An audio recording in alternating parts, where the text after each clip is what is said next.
On the day of the raid, the mansion was in chaos. My stepmother, who had always disliked me, pulled me into her embrace and hastily placed hairpins and ornaments on my head.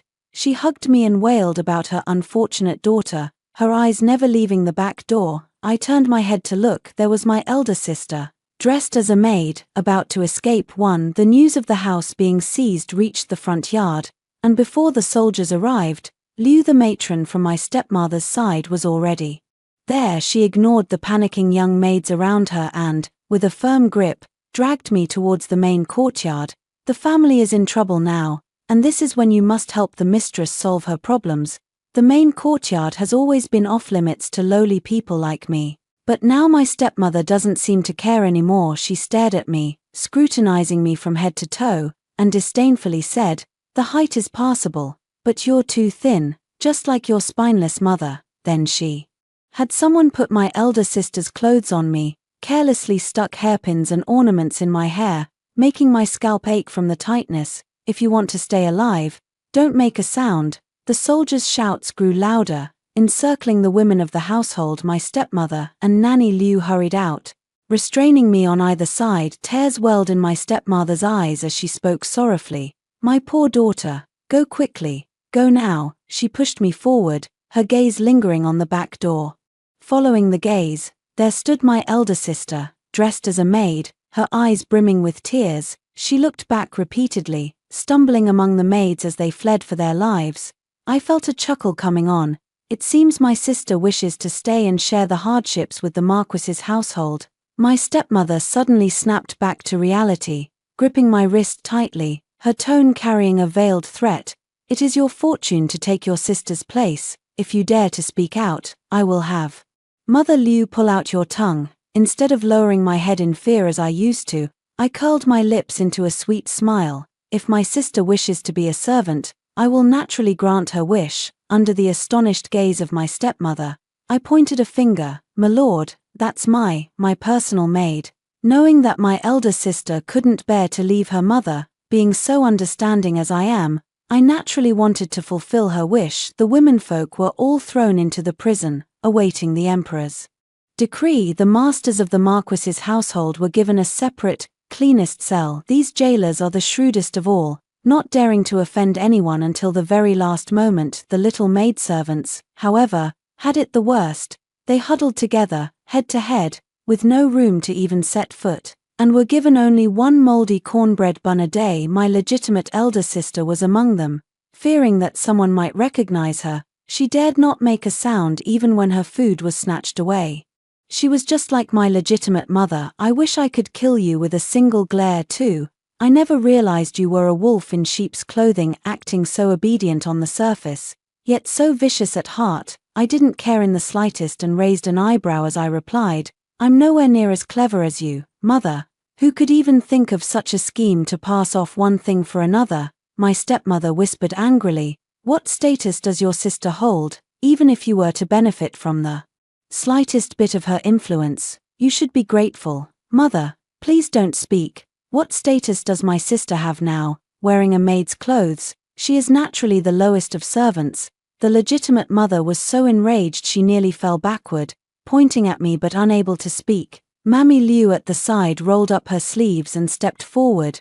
"You wretched girl, I'll teach you a lesson on behalf of the mistress. I almost forgot about this old hag. Originally, only my stepmother and I were locked in this cell, but she, being so cunning, insisted on coming in to serve this time. Before her hand could land on me, she was slapped across the face. When she fell to the ground, she was so shocked she even forgot to curse at me as the most loyal lackey of my stepmother.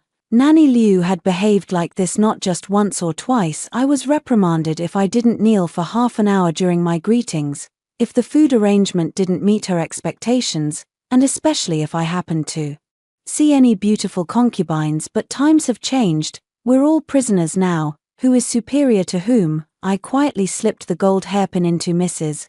Liu's possession and then turned to report to the jailer. "One of the servants from my household is still hiding valuables." 3. Upon entering the prison, any valuables on the female inmates were confiscated. The jailer wielded a whip, threatening that anyone who dared to hide anything would be charged with deceiving the emperor. Nanny Liu was caught off guard and seized on the spot, hastily defending herself. "It's not mine, this wretched girl stuffed it into my hands." I snorted, daring to curse her master like that. She must have long held a grudge against me. Her words are utterly untrustworthy. The jailer found 2 gold hairpins from Nanny Liu's belongings and 2 banknotes from her shoe sole. I shook my head. "No, that's not right. She also stole a few exceptionally fine pearls from me. Before she left, I saw her take them from my box." The warden said, "Her clothes have been stripped off, but nothing was found." I paced a few steps. "I've heard that some servants steal their master's valuables, choosing small, round items to swallow. This way, they can avoid being searched. Only by cutting open their stomachs can the items be found." Nurse Liu, trembling as she held the clothes, pleaded, "Please spare me, sir. If I truly swallowed the pearls, they would come out tomorrow." I covered my nose with disgust and said, "Pearls are delicate. Once tainted by filth, they're ruined." Most of these jailers were from poor backgrounds, and they believed whatever I said. A few bold ones had already dragged Nurse Liu to the torture chamber. The warden still had some reservations. I bowed.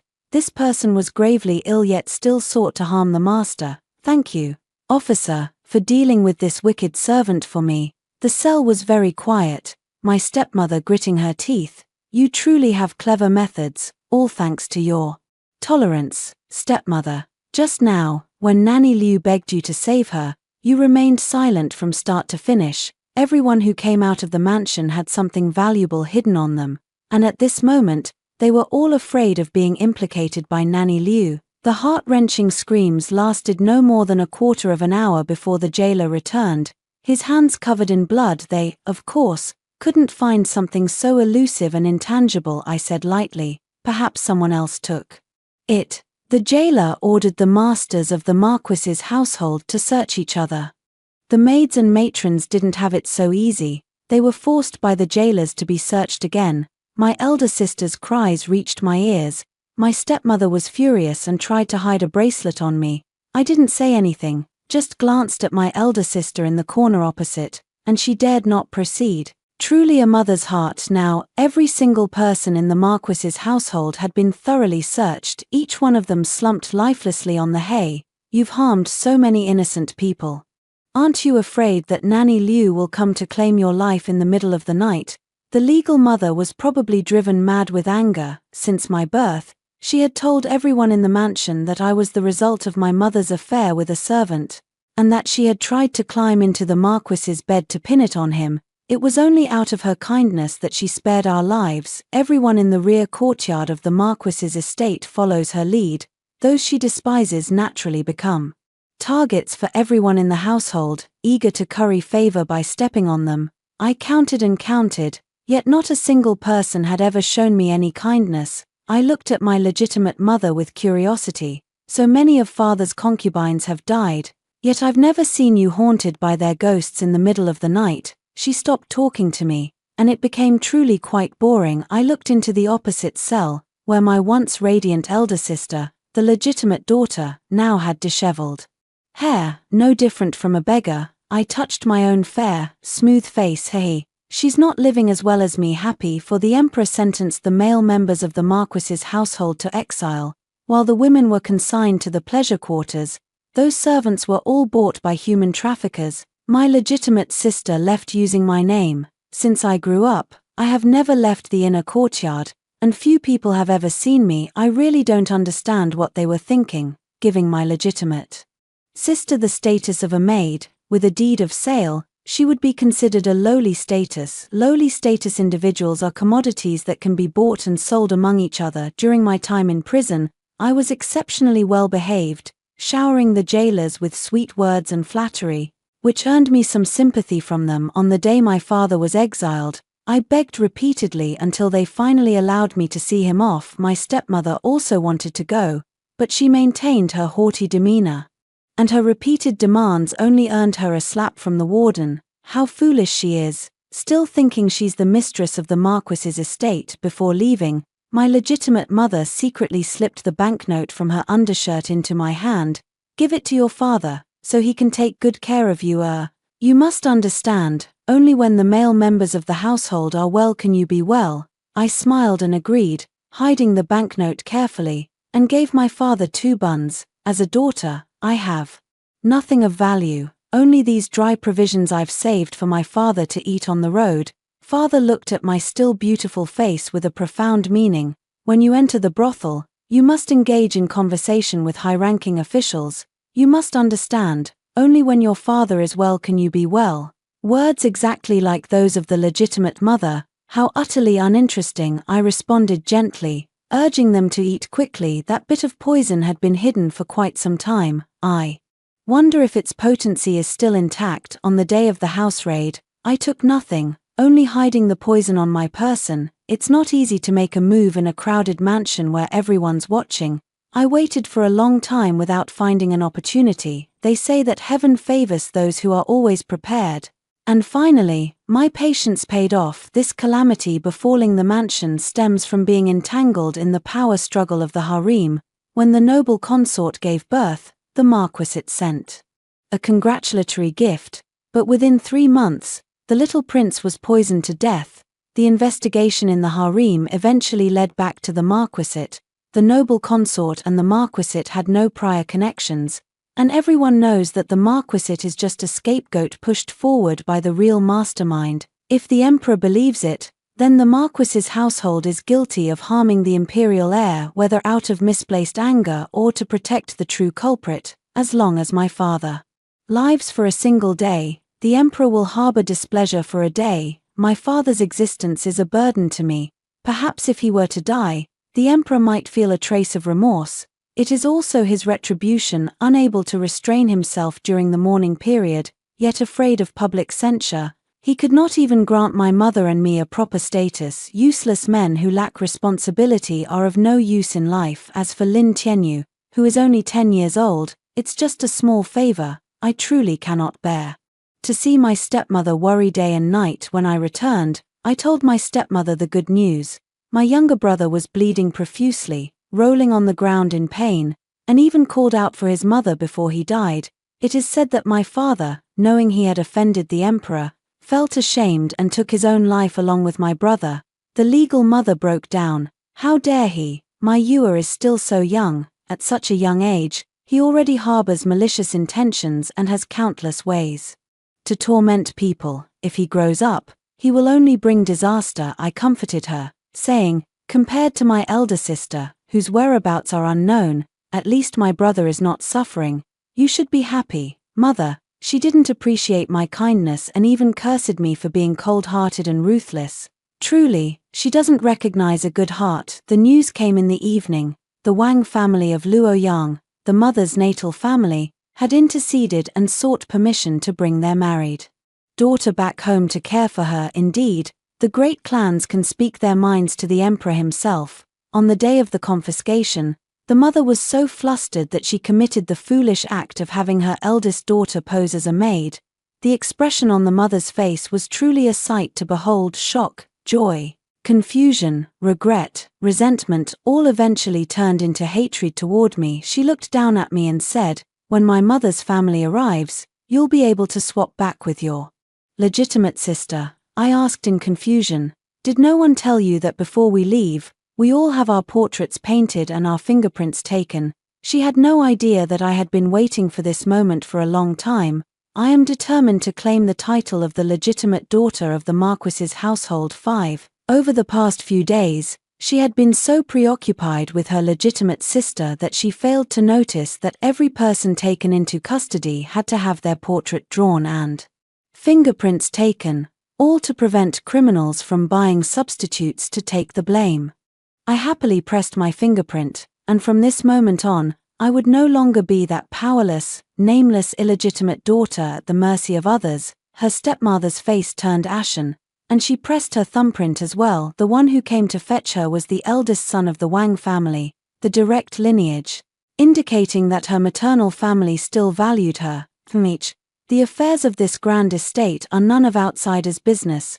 Once you enter my maternal family, your life and death will still be in my hands. I smiled. She didn't notice that the refined and noble eldest son of the Wang family, upon seeing me for the first time, blushed all over his face. "So this is your cousin Yurong?" I curtsied gracefully, and as I raised my head, tears rolled down my cheeks. Thank you, cousin, for saving me. Without you, I fear I would have. He quickly stepped forward, placing his hands on my shoulders.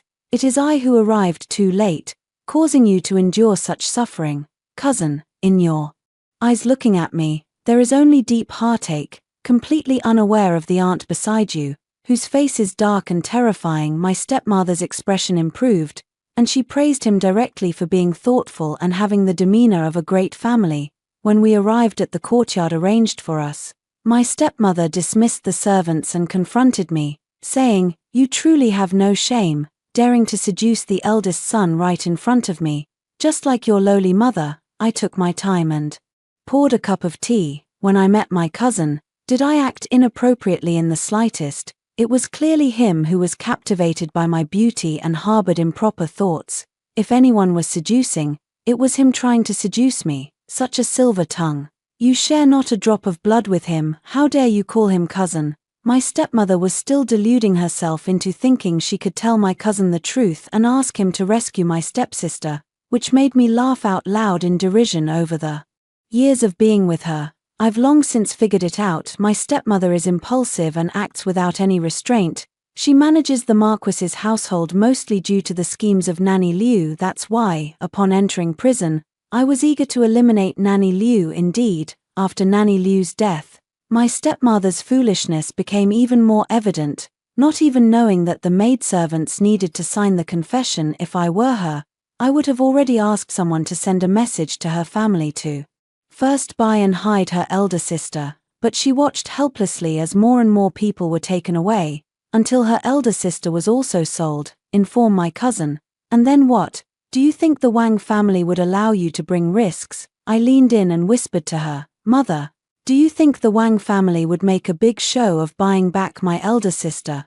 Or would they first kill the remaining members of the Marquis's household to cover up this crime against the emperor? The stepmother's eyes were panicked, clutching her handkerchief as she stared intently at me. I know you can't stand to see me doing well. Of course, my death doesn't matter. But don't forget there's still my eldest brother. The stepmother's eldest son was stationed at the border, having earned some merit through his father's achievements. After the Marquis's estate collapsed, the emperor showed mercy by only demoting him to a commoner. It's truly a pity that he managed to escape unscathed. She doted on her eldest son the most, for in this world, a woman cannot survive without a man. If she wants to turn her life around, she still has to rely on her eldest son. She was filled with resentment, lamenting her fate every day, crying her heart out. I, on the other hand, was in high spirits. No one would wake me with cold water in the morning, nor would I have to kneel and copy scriptures all night. I ate well, slept soundly, and my appearance was even more radiant than usual. Cousin has come to the capital. This time also to manage the family business, often not at home. He pities me for being alone and helpless, so he specifically instructed the servants to follow my orders, which has indeed made things much more convenient for me. The Wang family servants are quite efficient, and within half a day, they found Xiao Chun 6. She is the younger sister of Dao Hong, the senior maidservant by my elder sister's side, and has been inquiring about her sister's whereabouts since she was sold. After all, it's me who cares most about my legitimate sister. I was just trying to scare my legitimate mother. She was afraid it would implicate my eldest brother, so she immediately stopped looking for her. Isn't it perfectly normal to miss the old servants who once attended to you closely? Xiaochun genuinely cares for her sister. Upon learning from me that Dao Hong had been murdered right in the mansion, his eyes turned red with rage, and he was eager to seek revenge on Jianbi immediately. Oh, right, Jianbi is the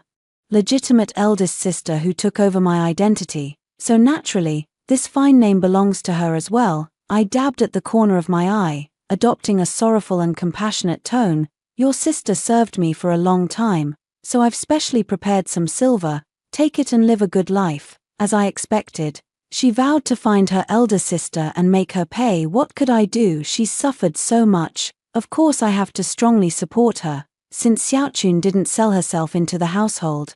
She's been mingling with all sorts of people and quickly found out that her elder sister was sold by a broker to the family of the imperial consort, the Duke of Zhengguo's residence. What a coincidence indeed. The Marquis's household suffered due to the downfall of the Duke of Zhengguo's mansion. While the Duke of Zhengguo was criticized in the capital because of the deaths in the Marquis's household, the two families harbored deep-seated hatred for each other, making my elder sister's situation akin to a lamb entering a tiger's den. My elder sister, fearing discovery, remained in the kitchen, trembling as she tended to the fire. Xiaochun reported to me with a sense of pride. She bribed people to bully her legitimate sister every day, soaking her bed, feeding her meals to the dogs, and stealing her monthly allowance. Seeing that her sister dared not resist, she grew even more brazen, driving her out of the house at night. It seems their methods of torment truly run in the family. Her legitimate sister was so tormented that she didn't even dare to sleep, constantly on edge, trembling at the slightest sound. She grew pale and emaciated, and according to Xiao Chun, she looked even older than the kitchen maids. I listened with great satisfaction and gave her another sum of silver. She said I was a rare kind soul in this world, and that she would repay my kindness once she had avenged her wrongs. At night, when I thought of her grateful and reverent expression, I couldn't help but laugh. If Dao Hong were still alive, she would probably have dragged her sister far away from me. What bond did I have with her? To please her elder sister, Tao Hong's hands had pinched me countless times. It was also her own carelessness. Although my father did not care about my situation, he would never allow anyone to harm my face. It was careless of her to be so provoked that she slapped me, and it happened to be witnessed by my father, who arrived at that moment. Being beaten to death with sticks was already the result of my merciful plea. The matter was successfully resolved. Xiaochun couldn't help but come to report the good news. She inadvertently revealed that her elder sister was originally a maid from the Marquis's estate, and the master of the Duke of Zhengguo's household immediately wanted to see her. These ladies and young misses love attending banquets when they have nothing to do, and as soon as her elder sister appears, they will surely recognize her. She really did as you said. She used ginger juice, so I secretly mixed in some poinsettia juice. Now her face is covered in red rashes, and she's swollen like a pig's head. Xiaochun praised me for being clairvoyant, able to guess the method she would use to avoid it. It was simply because the memory from 5 years ago was too vivid. My elder sister, from the main branch, read in an ancient book that ginger juice could promote hair growth, and she wanted to try it on my face. She said, "Too much hair, and it grows without being seen. It's better to have your face so clean and fair. If some black hair grew there, it would look even better." At that time, my father also thought my face was ruined and severely reprimanded my elder sister. Who would have thought that a few months later, the redness, swelling, and dry skin on my face would fade, leaving my skin looking reborn and even more fair and delicate. My elder sister from the same mother had long wanted to try it but was unwilling to hide in her room for months without going out 1 inch. Red is far more potent than ginger juice. Even a slight touch can leave a scar. I was truly considerate, helping my elder sister fulfill this wish. As soon as my elder sister, now disfigured, appeared, she frightened the young lady of the Duke of Zhengguo's residence. After receiving 30 strokes of the rod, my leg was crippled. Xiaochun, holding the things I had rewarded her, expressed her gratitude profusely as she left the room. Within half an hour, my stepmother arrived with her cousin, both in a furious manner. "You've colluded with outsiders, surely harboring some nefarious intentions. Chenga has already sent someone to investigate. You'd better confess quickly." My cousin's expression was grave, his voice hoarse. Indeed, many of my cousin's belongings were found in that woman's home. 7. I paused for a moment, then suddenly covered my face and wept. "If my cousin trusts me, please dismiss everyone. I will explain only to you," the stepmother angrily said. "If you have nothing to hide, why not speak openly? I think you must have a secret lover outside. Brother Cheng, quickly throw her out and drown her in a pig cage." My cousin naturally wouldn't just listen to his stepmother's words and took me to his study. "It's quiet here, so speak your mind." I bowed deeply to my cousin. "That woman is the sister of my personal maid. She stole my undergarments multiple times to blackmail me. If outsiders were to find out, Ronga wouldn't be able to live." Upon hearing these words, a blush spread across my cousin's face. reaching the tips of his ears. "Cousin, please rise quickly." I bit my lip, tears welling in my eyes as I looked at him. "If you don't believe me, cousin, you can check whether she is carrying my undergarments. That will prove Roma's innocence." My cousin immediately sent his attendants to investigate. Just as I said, I certainly didn't lie. Xiaochun is indeed the younger sister of my elder sister's personal maid, and she came to me to take valuables.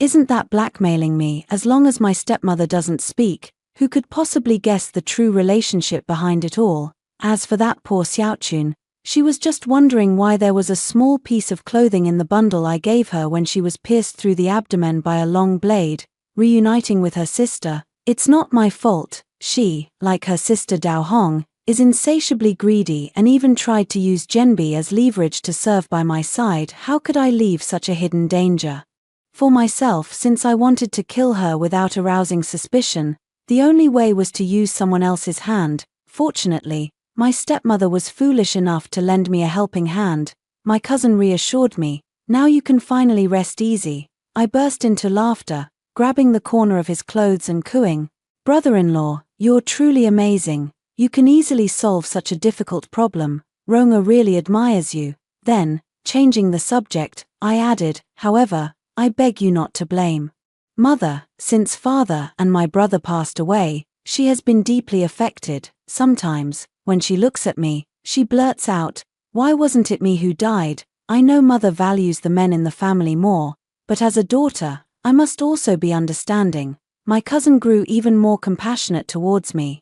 "Auntie is just confused. I'll take care of everything from now on." The journey to Luoyang was long, and my stepmother didn't want to see me, insisting on traveling alone in her own carriage. Just as well, it made it easier for me to bond with my cousin. Through various inquiries, I learned that my cousin had just reached the age of 20 this year, was unmarried, and had no concubine in his chambers. As the eldest son of the Wang family, he was both scholarly and virtuous.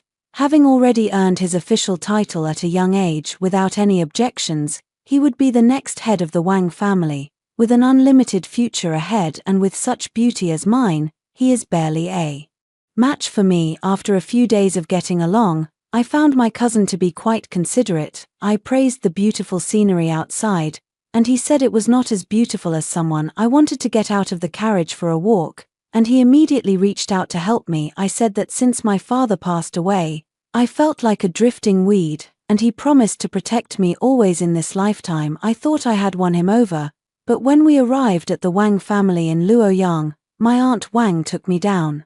Aunt Wang's face showed not a hint of a smile. She sat upright in the main seat, casually ordering the servants to tidy up a courtyard and send us in to observe mourning. All food and utensils were brought in and out by the servants, making it no different from being under house arrest. My stepmother said bitterly, "Back then, I knew she wasn't good. Which man doesn't have 3 wives and 4 concubines? But just because I sent a concubine to my brother, she mistreated me and even sowed discord, making my brother avoid me." I was shocked and quickly bribed someone to inquire about the Wang family's affairs. Only then did I learn that my stepmother was quite willful before her marriage, often bullying her sister-in-law from the Wang family, and had sent several concubines to her brother. No wonder the Wang family holds such power. Even my stepmother dares not defy my father in the household.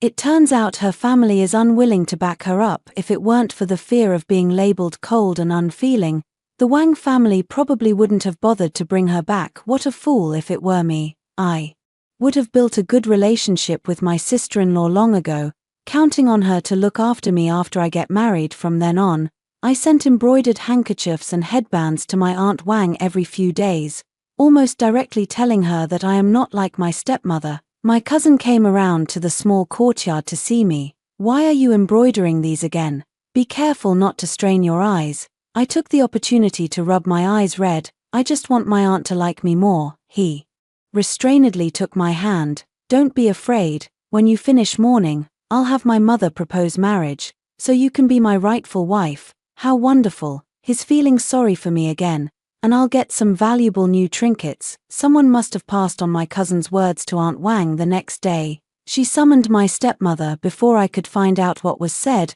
my stepmother was carried back to the courtyard, reportedly having fainted from anger. 8. The doctor said it was due to a sudden surge of rage and prescribed some medicine. I stayed by her side until midnight when she finally woke up.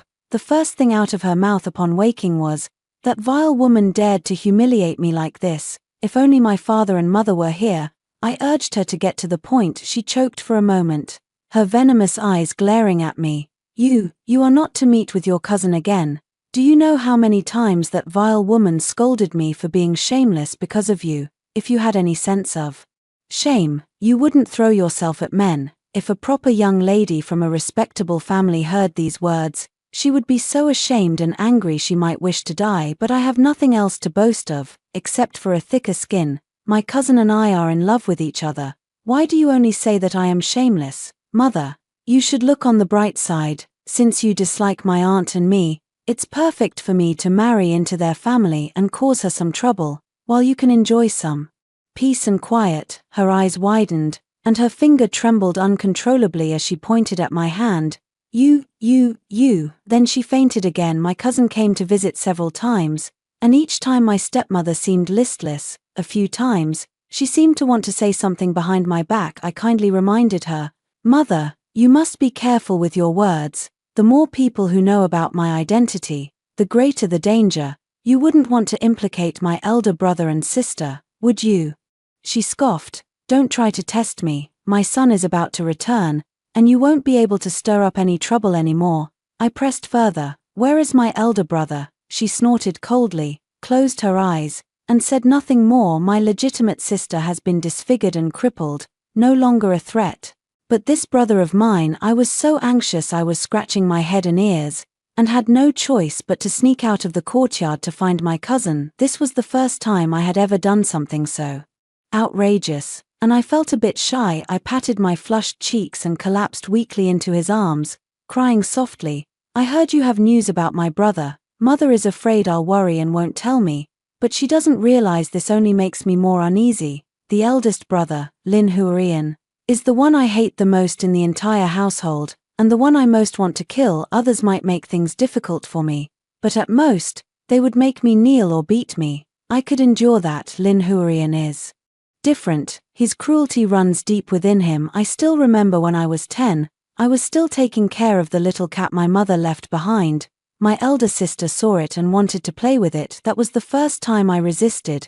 No matter how they beat me, I shielded the kitten beneath me. Later, he arrived, wiped the tears from my elder sister's face, ordered several servants to lift me up, and strangled the cat I had raised for 2 years to death. The warm cat's blood poured into my mouth, and I couldn't help but retch, but he grabbed my neck and forced it back down. He taught his elder sister that when hitting someone, one must not only strike the flesh but also break their bones and spine. He learned his father's ruthless methods to perfection. His elder sister was so terrified that she could only cry. It was I, the spineless concubine's daughter, who learned it instead. So I didn't take my legitimate sister's life, because breaking the spine of a noble lady is far more interesting. My cousin was flustered by my sudden embrace, his breathing growing heavier, and he hastily told me where heroine had gone. "So he's already in the southern capital. No wonder my legitimate mother is so confident." I said a few ambiguous words, leaving my cousin dizzy and promising to persuade his mother to marry me as soon as possible. I took out the silver notes I had stolen from my stepmother and cozied up to my cousin, begging him to take me to the temple to offer incense. "This place is the perfect hideout for all sorts of filth. They'd even dare to spend silver straight from the frying pan." I paid half the deposit upfront and sent them to Nandu to kill heroine. I instructed them, "This man is ruthless in his methods, but he values family above all else. Just tell him there's news about his mother and sister, and he'll walk right into the trap on his own." Not many days later, a nun came to the door to preach scriptures. After dismissing the others, she opened the wooden box, inside of which was unmistakably Lin Huian's severed head, a mitubher. It was all thanks to the donor's jade pendant. The thief initially didn't believe us, but after seeing the pendant, he followed us on the journey. I nodded in satisfaction and promptly settled the final payment with her. Using the money of the legitimate wife to kill her own son, truly satisfying. It's just a pity that the Duke's mansion has once again been made the scapegoat. That very night, my stepmother vomited blood upon. Hearing the news, I understand her. If my husband died, then my younger son died, and after my younger son died, my elder son died. I too would be in unbearable agony as usual. I comforted her, saying that children are like debts, the sooner they die, the sooner they can be reborn. My stepmother still refused to accept my kindness and pointed at me, calling me a vile woman. I'm angry. I've gone to such lengths to consider your feelings, so why are you still scolding me? Therefore, I changed from poisoning her medicine every 3 days to once a day. Just as I was once again skillfully adding something to her medicine, my stepmother grabbed my hand tightly. Look, Chenga, if she were my own daughter, why would she poison my medicine? I look up. My cousin, who had always treated me gently in the past, now stared at me with sharp eyes. 9. He dismissed the servants, leaving only the 3 of us in the room. My stepmother, who had been bedridden for days, lay there weakly gasping for breath. Back then, your aunt made a mistake, letting this wretch take your cousin's place. Quickly kill her and bring back the real heroine. My cousin remained silent for a long time before asking me, is what aunt said true? I set down the medicine bowl, my face pale as I wept. Since you ask, it's clear you don't believe me. Mother was right, I am indeed not heroine. On the day of the house raid, mother made me pretend to be my sister. As her daughter, I dared not disobey. I bit my lip, my trembling voice revealing fragility and helplessness. This concerns the crime of deceiving the emperor. How could I dare to speak of it lightly? I could only bury it in my heart, unable to sleep every night, seeing a flicker of softening in his eyes. I continued, moreover, you are the one I admire. How could I bear to see you implicated because of my mother's crime against the emperor? But to say that I would drug my mother, I absolutely dare not admit it. Today, my cousin doubts me, as if cutting my heart with a knife. If that's the case, what meaning is there in my living? He was startled by the determination in my eyes and quickly embraced my shoulders. I believe you, cousin, I believe you. Snuggling into his embrace, I gave my stepmother a triumphant smile. My stepmother was trembling with anger. Cheng, don't believe this vile woman's slander. When we arrived, she was putting something into the medicine. I panicked for a moment and quickly hid my hands behind me. Look, her hands hold the evidence. Under my cousin's watchful gaze, I forced a bitter smile and raised my blooded palm. The ancient texts say that human blood is the most nourishing for medicine. I only wanted to help mother get better quickly. She struggled to get up, coming to pull at me. You'd wish for me to die sooner. How could you have such good intentions? My cousin raged.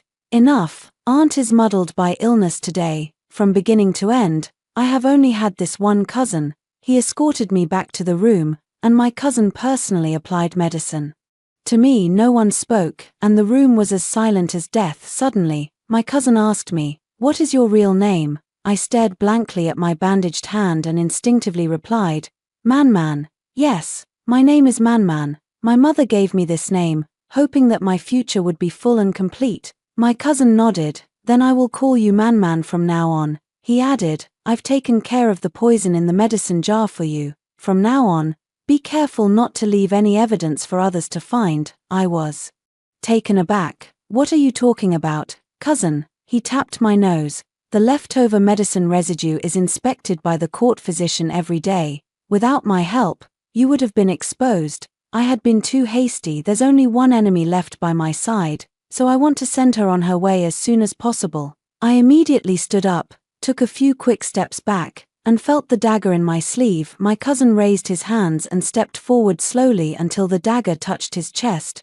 Man, you can try to trust me. I truly admire you. The dagger fell to the ground, and I fell into an embrace filled with the scent of pinewood. 10. I weakly grasped his sleeve, tears welling up in my eyes, as the hardships of my childhood poured out along with the surging emotions, half truth, half lie, but enough to win his pity. He said he would raise a kitten for me, to keep me entertained and amused. I asked him for some undetectable poison, and he agreed, tenderly kissing my forehead and saying that everything would be taken care of by him from now on. After he left, I immediately wiped my face with a handkerchief, my face turning red with disgust, and my wavering heart instantly froze like frost. Everything has changed. If it were before, he would never have made such a rash move. He thought that by discovering my secret, he could control me. The way he praised me for being clever and intelligent was so condescending. When he said he would protect me, it was as if he were saying he would protect a small pet. He said that the Wang family would never agree to someone of my status becoming the main wife. He also couldn't bear the thought of me being a concubine and suffering humiliation.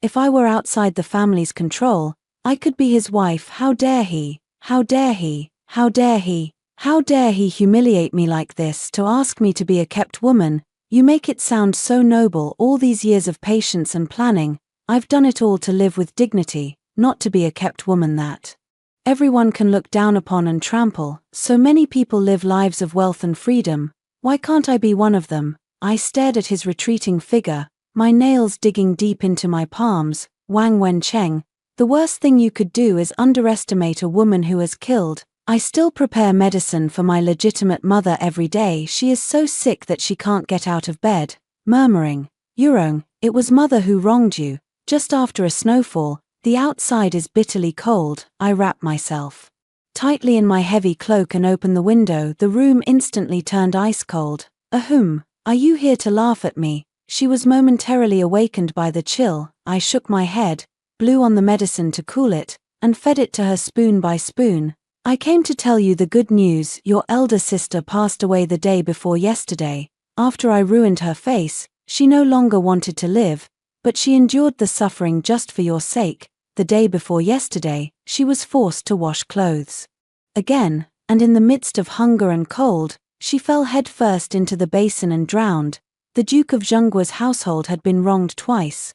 After learning that she came from the Marquis's family, they vented all their pent-up anger on the elder sister, deliberately assigning her the hardest tasks to take out their frustration. At the peak of pain, there is only a silent sob. I understand the principal wife. When my own mother was beaten to death on her orders back then, I too was unable to cry out. Just like her, I pinched her cheeks and forced the remaining medicine down her throat. "Mother, don't be afraid. Father and my younger brother died after eating the poisoned pastries I made. My elder brother was hunted down and killed by the people I sent. Since you all died at the hands of one person, you'll surely be reunited in the underworld." A mournful sound came from her throat, her fingers clawing wildly in the air, and she died in excruciating pain. I have finally avenged my mother. My stepmother has passed away, and I must continue to observe mourning. With Wang Wencheng's care, I live quite comfortably in this small courtyard. 3 years have passed in the blink of an eye.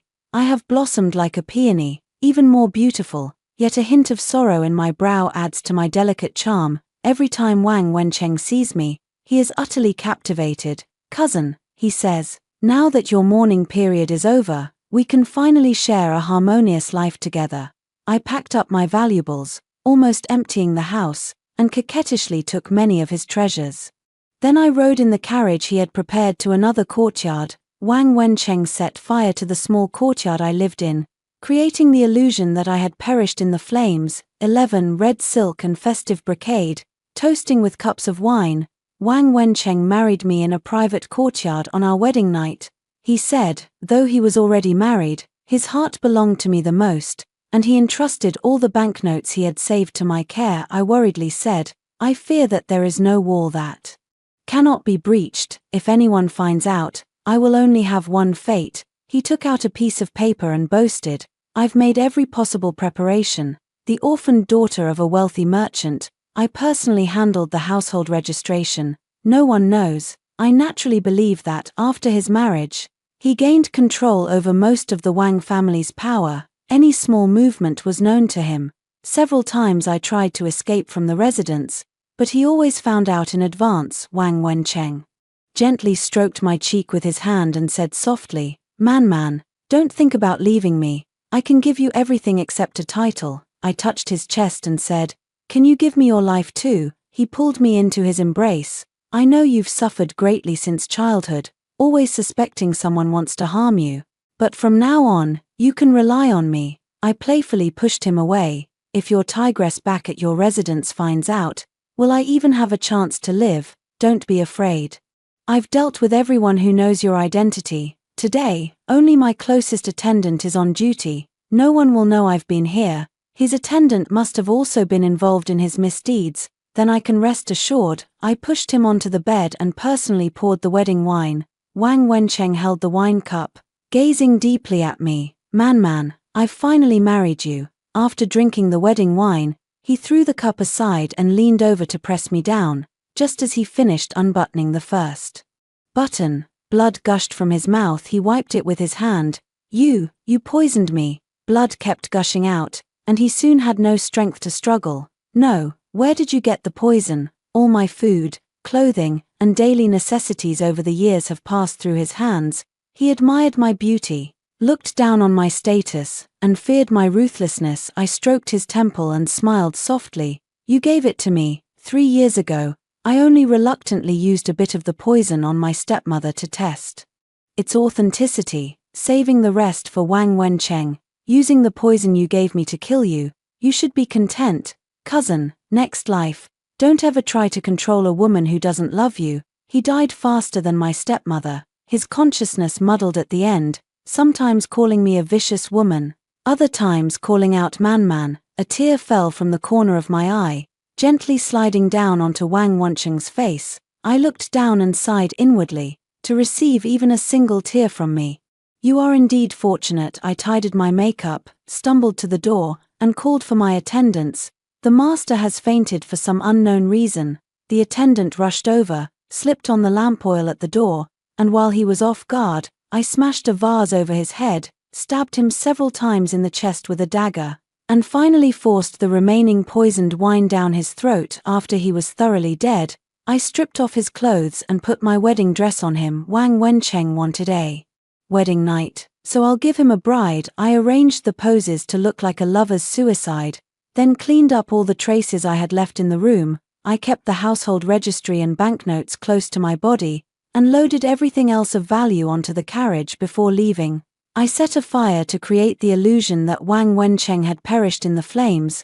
I have to admire myself for how quickly I learned things. 12. The carriage sped off into the distance. Trembling, I opened the long-awaited household registration and travel permit, and as I cried, I suddenly burst into laughter. Mother, your daughter is no longer a slave to be trampled upon. The latter half of her life is finally in her own hands.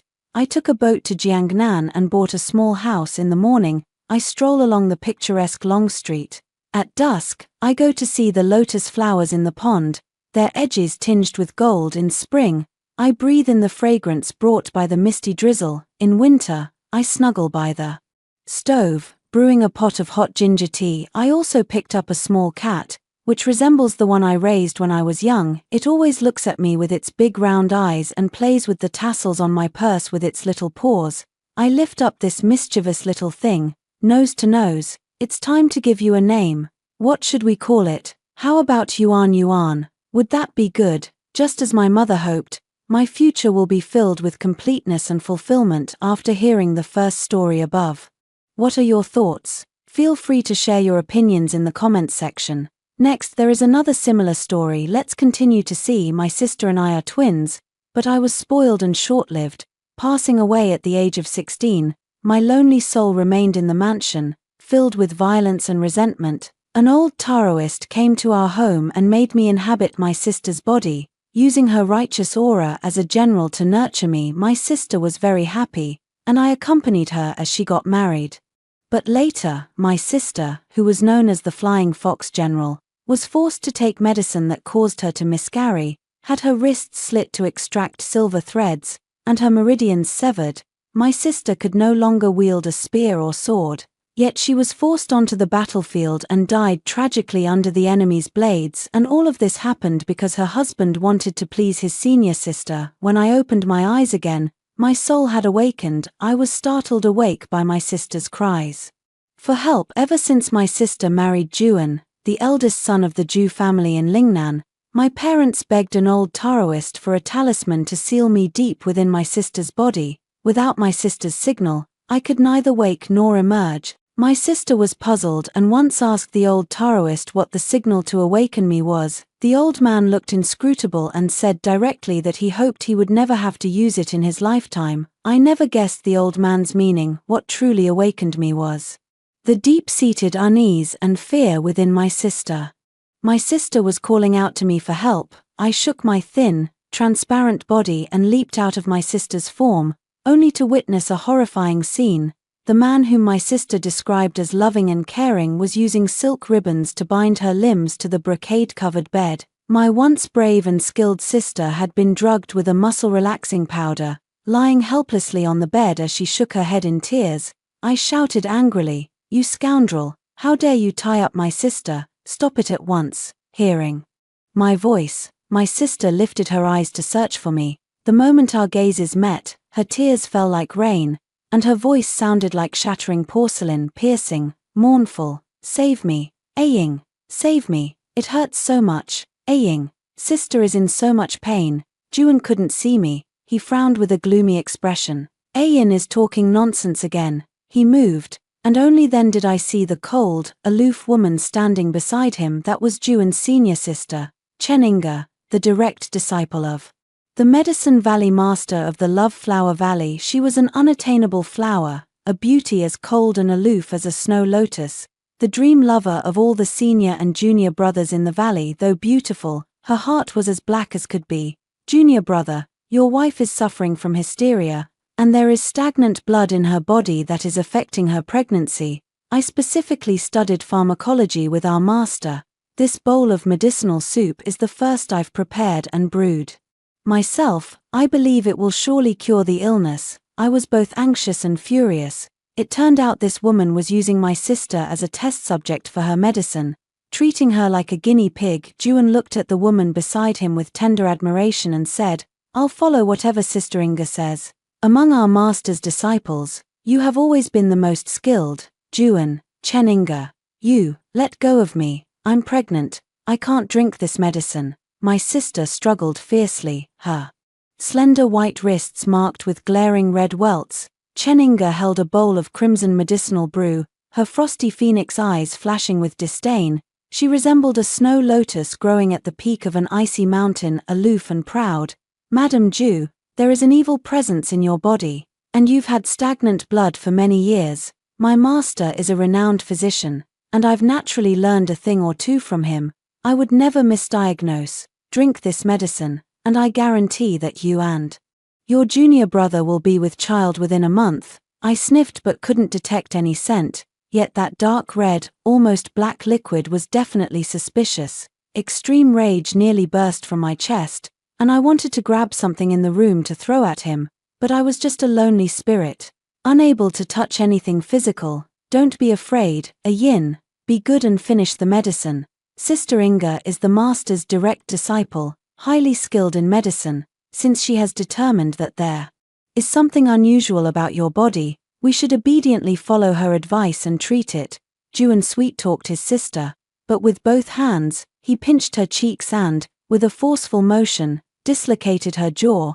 I watched as Cheninga's frosty face flashed with a hint of triumph, pouring the medicinal liquid down my sister's throat. "Good girl, Ayin, such a good girl.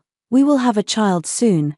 Juan held his sister, whose eyes were dim and lifeless, while his hands caressed her unusually flat abdomen, murmuring to himself. I was so angry that the corners of my eyes turned red, my fists clenched tightly, and my entire body felt uncomfortable with no way to vent. Suddenly, a thunderclap tore through the bright, sunny sky outside, its deafening sound startling the birds his sister kept in the courtyard. My heart ached with a sudden pang, and when I turned to look, my sister's pale pink skirt was stained with red. The blood kept flowing, more and more, like a floodgate had opened, unstoppable. I stared into my sister's desperate eyes, threw myself into her arms, and cried out for help. Juan, seeing the blood all over the bed, grew frightened. "Senior sister, what's going on? Losing so much blood, could there be something wrong?"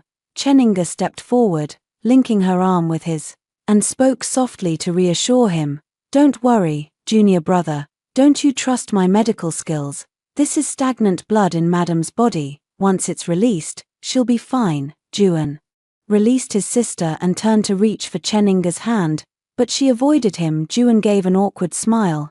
Thank you, senior sister, junior brother, as your senior sister, I only want what's best for you.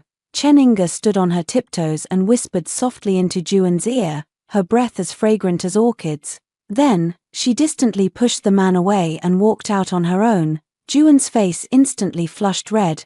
Disregarding his sister's life and death, he followed Cheninga out of the room as if he had lost his soul. I have been wild and domineering since childhood, never having suffered any grievances.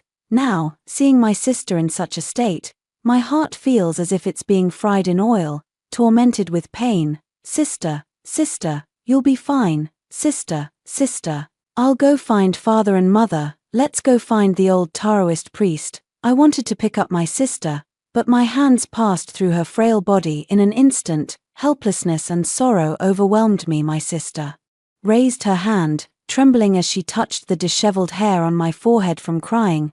Don't cry, Aang, I can hold on, sister. My sister is an intelligent woman, compassionate but not foolishly naive. Ever since Cheninga used her to test medicine, her weakened body has kept her bedridden, confined by Juan to the backyard under the guise of recuperation. But my sister knew that Juan would grant any request from his senior sister, even something as outrageous as using her body for drug testing, and that more disasters would surely befall her in the future. I have been afraid that my sister might get hurt again these past few days, so I dared not return to her body, staying by her side day and night. Even so, my sister still suffered grievances. The maid who brings food every day always despises my sister's blood-stained dress, glaring at her as if afraid of catching some disease, or the cleaning woman who shouts and makes a fuss in the courtyard all day, completely disregarding that my sister is resting quietly, making such a racket that it gives her a headache. My fiery temper often made me pound on their windows and doors with such force in the middle of the night that everyone turned pale with fear, exclaiming that it must be a ghost. It wasn't until the day of the Dragon Head-raising festival that the heavens finally sent down a sweet, timely rain after a prolonged drought. The capital finally welcomed a refreshing coolness. I lay with my head resting on my sister's lap and noticed her melancholy expression soften into a smile. My sister lifted her gaze to the peach blossoms in the courtyard, now beaten down by the rain, and spoke with a firm, resolute voice. Aang, in a few days, mother, father, and our younger brother will be returning to the capital.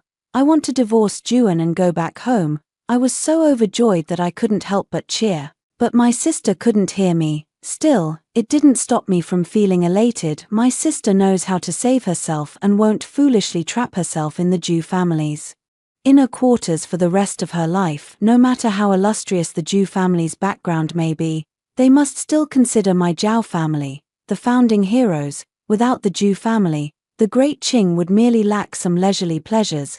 But if the Great Qing were to lose the Zhao family, it would be like cutting off its own arms, endangering the very foundation of the state. Once father, mother, and elder brother arrive in the capital, we can bring sister home. I fell asleep on sister's bedding with a sweet drowsiness and slept peacefully through the night, only to wake and find sister no longer beside me. Pushing open the door, a beam of sunlight fell right between my eyebrows, bringing a burning pain. I gasped, my body as fragile as willow catkins in the wind, and stumbled right into sister's embrace. Before I could react, a pale silver knife sliced open my sister's right hand.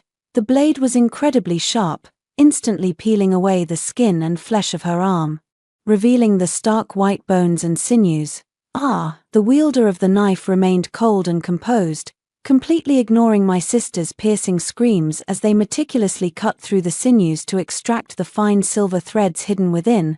That was the year I passed away, the old Taoist, fearing my sister's body wouldn't be able to contain me, specifically had my parents request the master of Silver Frost Mountain to craft these special silver frost threads. These silver threads could fuse with human bones and blood. Once merged, they would strengthen the sinews and bones, making them incredibly tough and resilient. My sister and I share one body, enduring the pain of being skinned and having our tendons pulled out. Cold sweat soaks our clothes, and our throats have become hoarse and sore from excessive screaming. Indeed, it is the most resilient silver frost silk. It can be used as medicine and also strengthens the body. Zhao Tuyin, how are you so fortunate? Where am I, Chen? Inga, inferior to you. Why does our master only remember you? My sister's consciousness was hazy, the fragmented whispers by her ears barely audible. My heart ached with a dull, heavy pain as images flashed through my mind. My sister, draped in a fiery fox fur cloak, fighting fiercely on a battlefield swept by sand and stones. That aura of intimidation and pride was completely severed in this moment by the silver blade in Chen Inga's hand. She had tormented my sister's body, leaving her unable to rise. She had destroyed my sister's hands, ensuring she could never again lift a spear or wield a sword. She completely killed the heroic woman who fought for the country and its people on the battlefield. A sharp pain shot through her fingertips. Her sister opened her eyes wide, calling for help. The door to the dark room was pushed open, and Juan rushed in with a look of anxiety. Looking at his sister, covered in wounds and with her arm mangled and bloody, he whispered to Chen Inga. The Zhao family is here. They say they've come to take Ayin home. Chen Inga set down the silver knife in her hand and wrapped the sister's cut arm with coarse cloth, layer after layer. Finally, a trace of perfunctory smile surfaced in her cold eyes. Junior brother, I have found the medicine to cure Master's severe illness. Are you willing to return to the sect with me? Juan stammered. But Yin, in her current state, I'm afraid her parents won't let me off. Chen Inga wiped her blood-stained hands and glanced at her unconscious sister. What's there to fear? I have a way. When my parents and elder brother entered the capital, my sister was secretly sent to the westernmost battlefield. Juan followed Chen Inga's plan. They told a colossal lie to the Zhao family, to the common people, and to the emperor. Our Yin has been in the capital for too long and her heart is tied to the Weishi battlefield. She left me a letter and took a few attendants to the west to find General Feihu. Juan repeated the words Chen Inga had taught him without changing his expression. His parents and elder brother exchanged uneasy glances, but Emperor Qing was overjoyed, his face beaming with delight. Truly worthy of being a descendant of the Zhao family. As a woman, you are in no way inferior to the men. A reward is in order. Everyone knew that his sister had gone alone to the western battlefield for the sake of Daking. For a time, there was singing and dancing as they eagerly awaited her triumphant return. But who knows what cruel trials my sister and I endured on the western battlefield. Chen Inga destroyed my sister's hands and dismissed all the most capable generals around her. Juan naively believed that his senior sister was only pretending to send my sister to Weishi, and that once her injuries healed, she would naturally be brought back to the Zhu family to stay.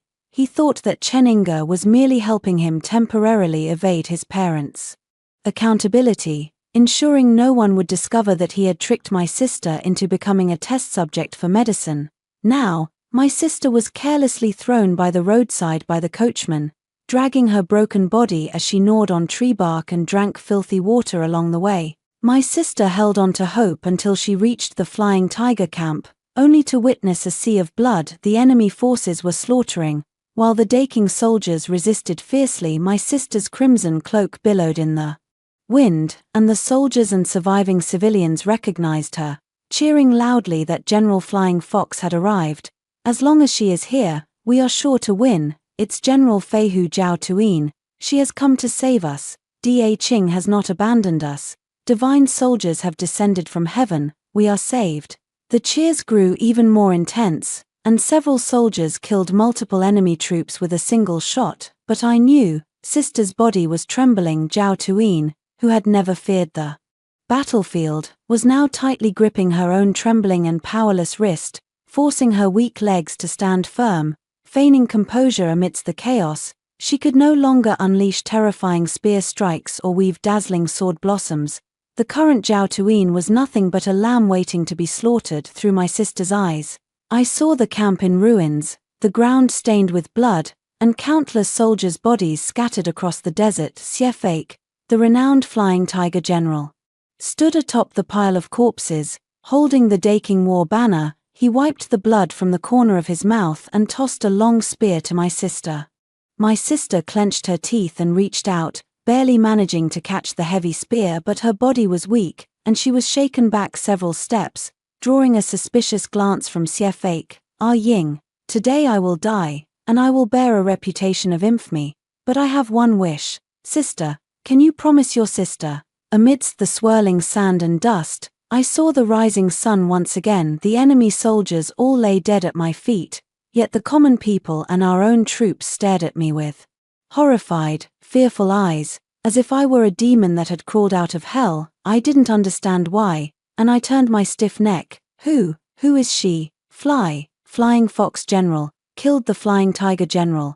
A sharp pain shot through my wrist, and I instinctively looked down. My pupils contracted sharply. Xie Fake's head was held in my hand. The smell of blood filled my nostrils. My crimson eyes swept over every terrified survivor. Finally, I stopped in front of a young girl. Her eyes were clear and bright, reflecting my image. I became the elder sister. Zhao Fuying, the tyrannical youngest daughter of the Zhao family, had devoured her elder sister's soul. I lived again. The snow falls heavily, plum blossoms blooming in the cold. I returned to the capital alone, carrying Xie Fake's remains. Snowflakes settled on my shoulders, and my fingers grew stiff as I dragged the worn-out straw mat. I paused to rest, only to feel the cold edge of a long sword pressed against my throat. Tungsten steel. Long sword, unique to the Xie family. Zhao Tuyin, why did you kill our young master? A booming question exploded in my ears, causing a wave of dizziness. I lifted my gaze to look. The Xie family, the imperial army, and the palace attendants, a group of terrified commoners, and Njuan and Cheninga. Zhao Tuyin, you colluded with the enemy forces from within and used vicious means to kill General Feihu. This crime is punishable by death. What a General Feihu! I think she's just a seductress, with no real ability to fight on the battlefield. Zhao Tuyin, my Xie family has been loyal and righteous for generations, with no less hardship and military achievements than your Zhao family. How dare you humiliate my brother like this? Kill her, avenge General Feihu. My sister said that I might be condemned by everyone, but at this moment, I must not get angry, nor should I use violent means to drive away these voices, because the people of Daking are just afraid. They just can't accept these truths. But sister, they are so noisy. I really want to kill them all, but sister won't let me. I stood motionless in the snow, and after a long while, I stiffly turned around, staggering closer to Lady Xie, who was sobbing quietly. Lady Xie, the general's body is here, along with a suicide note written in his own hand. Madam, please accept my condolences. Smack. Ah Yin. Lady Xie's crimson eyes glared fiercely at me, her hand that had just slapped me trembling slightly. My head was knocked to the side, my rough cheek stiff from the cold, showing no signs of redness or blood.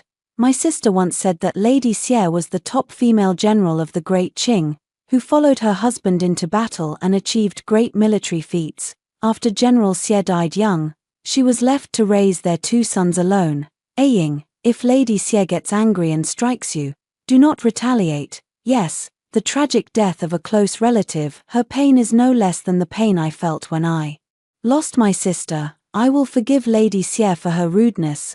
I gently set down the straw mat in my hands and pulled out a tattered oil paper umbrella from my person to shield Xie Fake's face from the falling snowflakes. His head and body had already been stitched back together by me, but the gruesome scars from the sutures remained glaringly conspicuous. Lady Xie weakly pushed me away, staggered to Xie Fake's side, tears falling in large drops as she clutched the suicide note. Her entire body trembling with restrained sorrow, the people present exchanged glances, no one daring to step forward to comfort Lady Xie, nor daring to arrest me. After a long while, Lady Xie spoke in a hoarse voice, choked with sobs. Someone, take the young master home. Wait a moment. Cheninga suddenly spoke up. She brushed past the crowd and walked over to Xie Fake's corpse, pointing with her delicate jade-like finger at the ugly, blooded suture on the corpse's neck, and declared clearly, everyone, I am Cheninga, the head disciple of the Love Flower Valley. Earlier,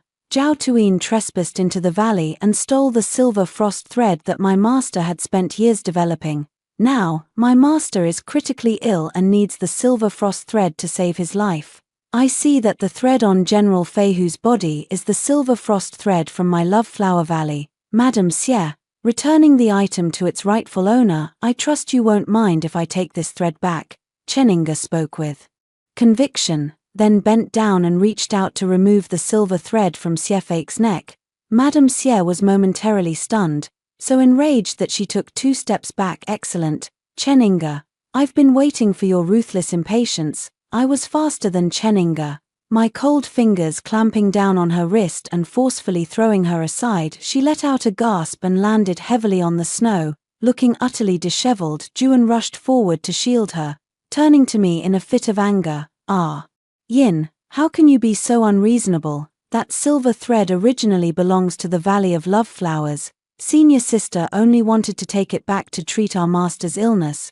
Why did you have to make things difficult for her? Ignoring Juan, I turned and gave a slight nod to Lady Xie. Madame Xie, the silver threads on General Feihu's body were sewn by my sister, by me. He fought to his last breath for Daking and the people. He said the Xie family motto is, whether alive or dead, see the person if alive, see the body if dead. Before he died, he was poisoned by the witch doctors of Weishi.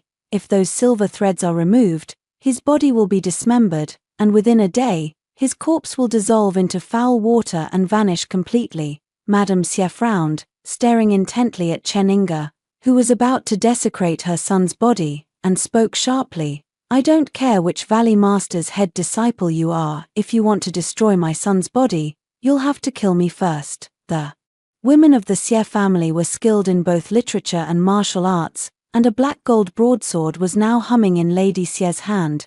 Cheninga knew better than to invite trouble. Sure enough, her eyes welled up with tears, looking as if she were about to cry. I understand Lady Xie's grief over the loss of her son, but my master has treated me like a father and brother. How can I stand by and watch him suffer without doing anything? Lady Xie, I only intend to take half of the silver threads. I would never harm the general's remains.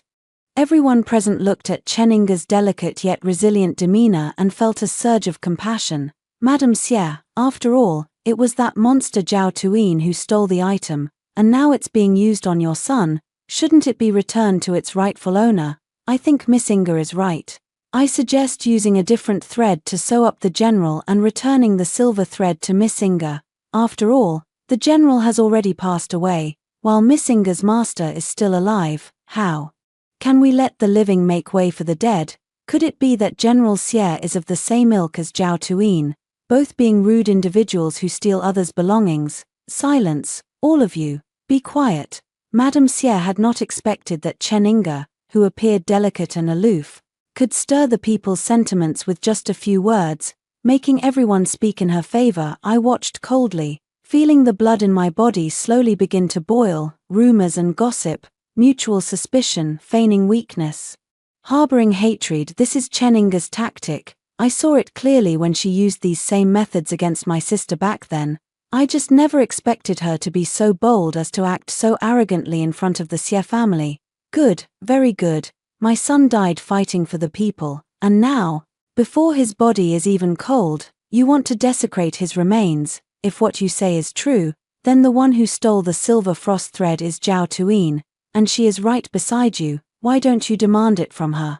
Instead of taking it from my son's body, Lady Xie suddenly pointed her finger at me, and the crowd snapped to attention, immediately bursting into a flurry of discussion. Cheninga's pretty face instantly turned pale, then red, then pale again. Juan, who was standing by her side to protect her, also became visibly uncomfortable, and his evasive gaze was noticed by his parents and elder brother. That makes sense. Why not look for Zhao Tuyin? She's the one who stole it. Exactly, competing with a dead person for something. Cheninga must be out of her mind. I am a living bodhisattva, beautiful and compassionate. In less than a month since opening my clinic in the capital, I have already taken in many disciples. Oh, she's not here to practice medicine and save the world. She's clearly here to catch a wealthy husband. The noble ladies in the crowd began to whisper gossip among themselves. Cheninga's appearance had posed a great threat to them, but as long as there was no conflict, they could coexist peacefully. Now, however, her arrogance was truly displeasing. Cheninga stood awkwardly in place. Since childhood, She had been showered with affection and had never faced such criticism and disdain. Immediately, she cast an innocent, pleading look toward Juan. Juan's mind wandered as he held Cheninga protectively in his arms, his words righteous and firm. Lady Xie, if you don't wish to give it, just say so. Why mock my senior sister? She is the most skilled physician in the valley, compassionate at heart, and naturally won't engage in petty arguments with you. Don't you dare trouble her here. Sister, look, your good husband is holding another woman in his arms, arguing for her until his face is flushed.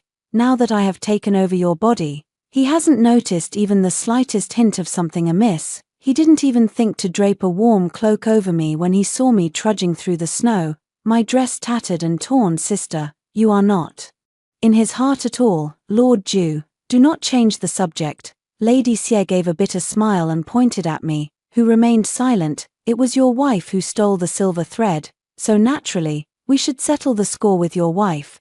This Miss Chen is your senior sister, and this matter of yours is half a family affair. Why trouble my deceased son? Faced with Lady Xie's aggressive accusations, Juan and Cheninga turned pale. They naturally knew they could no longer obtain the silver frost thread from me, but the others were unaware. Casting suspicious glances at the scene, I turned to the two with a smile, and in the midst of the heavy snowfall, I shed my clothes, leaving only a thin chest wrap and inner pants on my sister's frail body. The scars were shocking to behold, fierce and mottled, flesh and bone intertwined. The crowd gasped, immediately bursting into discussion, with some noble ladies turning pale and nearly retching. I let out a light laugh, my previously lifeless eyes now tinged with mockery and disdain. My husband and senior sister would naturally not ask me for the silver frost thread, because long before I went to Weishi, they had already been dug out of me alive. My sister's broken body was exposed to everyone. The wounds were deep enough to reveal the bone, frozen purple and red by the cold wind and snow. Mother, I'm here. A crisp, lively child's voice rang out, capturing everyone's attention. At the city gate of the capital, the surviving Daking refugees and soldiers trudged in with weary steps.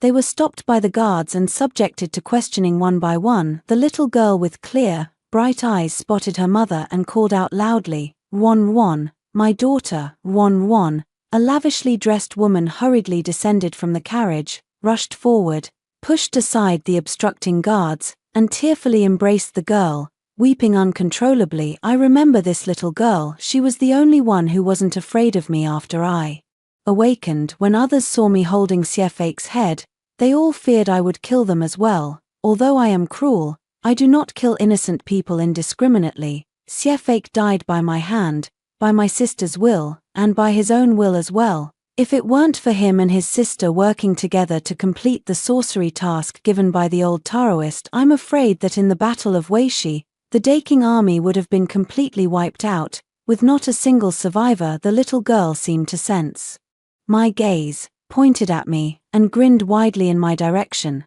Mother, it was this older sister who saved me. The elegant lady looked at me in astonishment, unsure whether to thank me or question me. After all, in the soldier's carrier pigeon message, I was the criminal who had killed the Flying Tiger General with my bare hands. General, Flying Fox General, she's over there. General, thank you for saving my life. General, you've been galloping ahead so swiftly, we were afraid we wouldn't be able to find you, but it turns out you were clearing the way for us. The soldiers pouring in through the city gates had reddened eyes.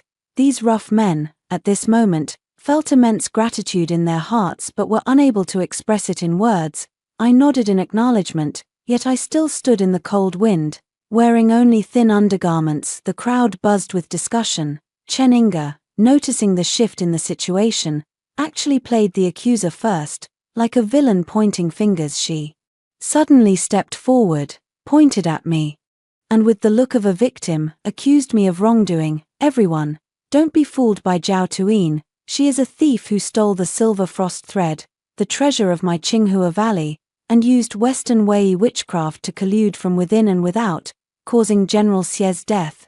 These soldiers and children must have been bribed by her. It's definitely her scheme. Cheninga's face carried a trace of madness, her eyes filled with hatred for her sister. Facing her, the anger in my chest surged violently. I strode forward and slapped her viciously. "Shut up," I kicked Cheninga fiercely, causing her to stagger and fall onto Juan. I watched her coldly, my mind filled with the vicious methods she used to harm my sister. Isn't it strange that I appeared on the Weishi battlefield? As soon as these words were spoken, they sparked murmurs among the crowd. The imperial attendant coughed lightly and said, "General Zhao, perhaps it would be better to explain some matters in front of His Majesty in the palace." I glanced at the eunuch. He seemed somewhat familiar. It seems that on the day my sister was forcibly dragged into the carriage, this eunuch happened to be standing by the carriage watching, so he's in cahoots with Cheninga. Why can I only speak before the emperor? I insist on letting everyone know that I, Zhao Tuyin, who vowed to defend the nation, have suffered a vicious attack and nearly lost my life. What I gained from protecting my home and country is your accusations and suspicions. My husband, Juan, the eldest son of the Lingnanju family, was having an extremely ambiguous relationship with his senior sister, Cheninga, while I was pregnant. What's even more malicious is that he actually agreed to let Cheninga use me as a test subject for medicine, causing me to have a miscarriage, and then he completely ignored me. Juan widened his eyes upon hearing this and pointed at me, shouting, "You're lying, Yin, you're lying, you were never pregnant. Senior sister said your body is too weak to even conceive." Bullshit. I spat fiercely in Juan's direction. Was he blinded by lard or had his brain been crushed by a door? He never once questioned how Cheninga treated my sister, rather than saying he was overly obedient to Cheninga. Like a pathetic simp, it would be more accurate to admit that he simply didn't care about my sister's life. I immediately slapped Juan, sending him stumbling back a few steps. "Juan, you hypocritical scumbag. You spend all your time hovering around Cheninga, using me as a medicinal test subject, extracting silver threads from my body, and finally, when my father and brother came to the capital, you secretly sent me to the Weishi battlefield." I never said I was going to the Weishi battlefield. Xiefake was already planning to retreat, but you and Cheninga, in order to ensure my death, lied to the emperor. At the same time, you spread false information, forcing Xiefake to hold his position and interrupting his retreat, which led to the deaths of hundreds of soldiers and trapped the civilians who were about to escape Weishi in danger once again. I stepped closer to Juan, reached out, and grabbed his neck, pinning him down on the snowy ground. Juan struggled and twisted, his face turning red from suffocation. He tried to push me away with his hands, but I sneered and broke both of his wrists with one hand. "Ah, Zhao Tuyin, you venomous woman, I should have let my senior sister poison you back then." Juan was sweating profusely from the pain, but he stubbornly kept cursing. "Juan, you've finally spoken your mind," I murmured to myself, my heart inexplicably aching, an unnamed sorrow spreading in my chest, making it hard to breathe. "Yes. Is it sister who is sad?" Hearing Juan's cold and heartless words, "Sister will be sad, then let's just make him shut up." I pulled out the dagger hidden in my shoe, gripped his chin, forced him to stick out his tongue, and cut it off with one swift motion. Clatter! A swiftly flying arrow knocked the dagger away. From the east, a troop of cavalry surged forth, well trained and in perfect formation, galloping rapidly toward the city gate, and the man leading them was the current crown prince, bold Zhao Tuyin. "You have already caused the death of General Xiefake of this dynasty, and now you dare to lay hands on the beloved disciple of the renowned physician Mo, abuse your authority to oppress your colleagues, and even attempt to murder your own husband. Your absurd actions deserve 1,000 deaths." I looked at the Crown Prince of Daking, my fine brows slightly furrowed.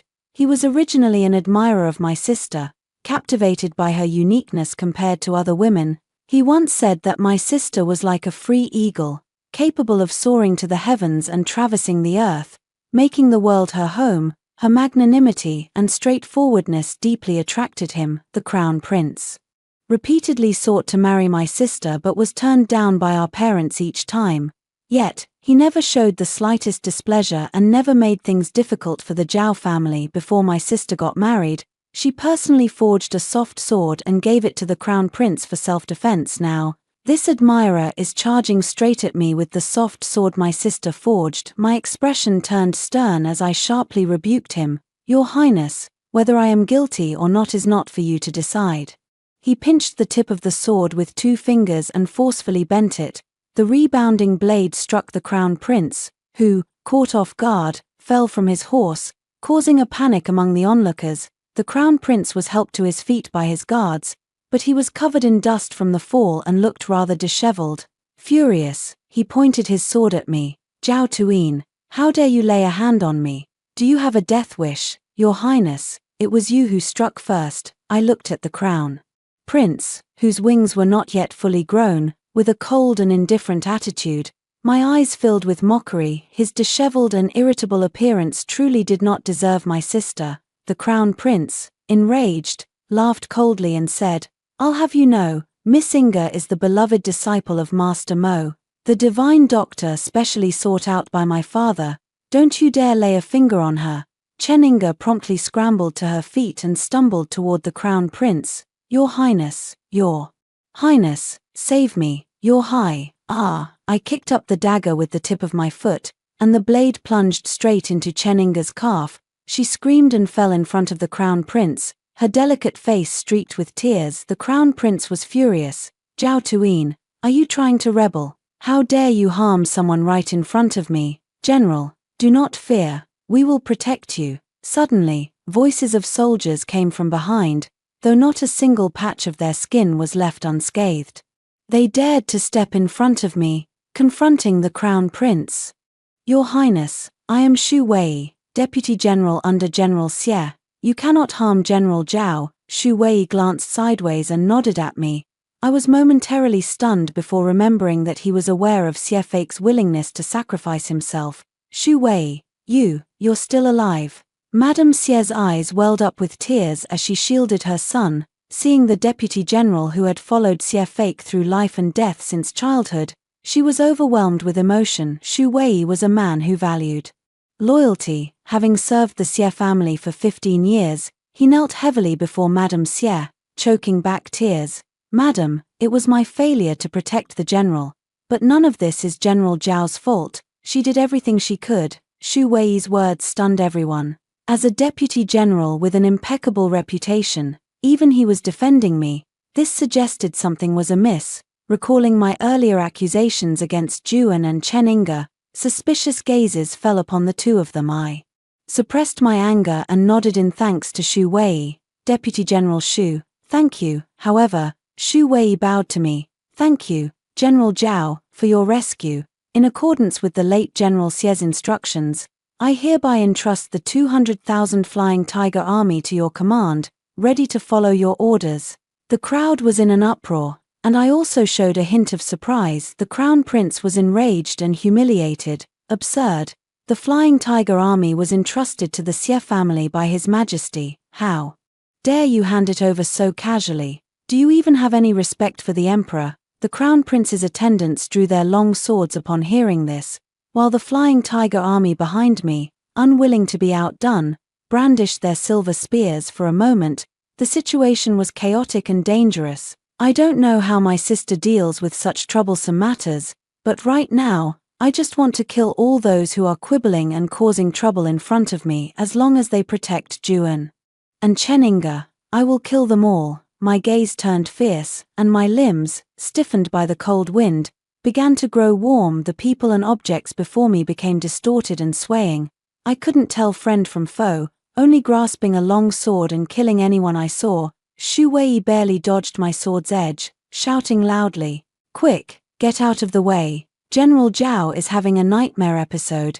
Those who managed to dodge in time had already avoided my sword, while those who couldn't escape in time struggled a few times under my blade before losing their breath. Juan lay on the ground, watching me approach him. He grew so frantic that he cried and shouted, desperately scrambling backward. He looked utterly pathetic, both ridiculous and foolish. "Sister, why did you marry such a useless man back then?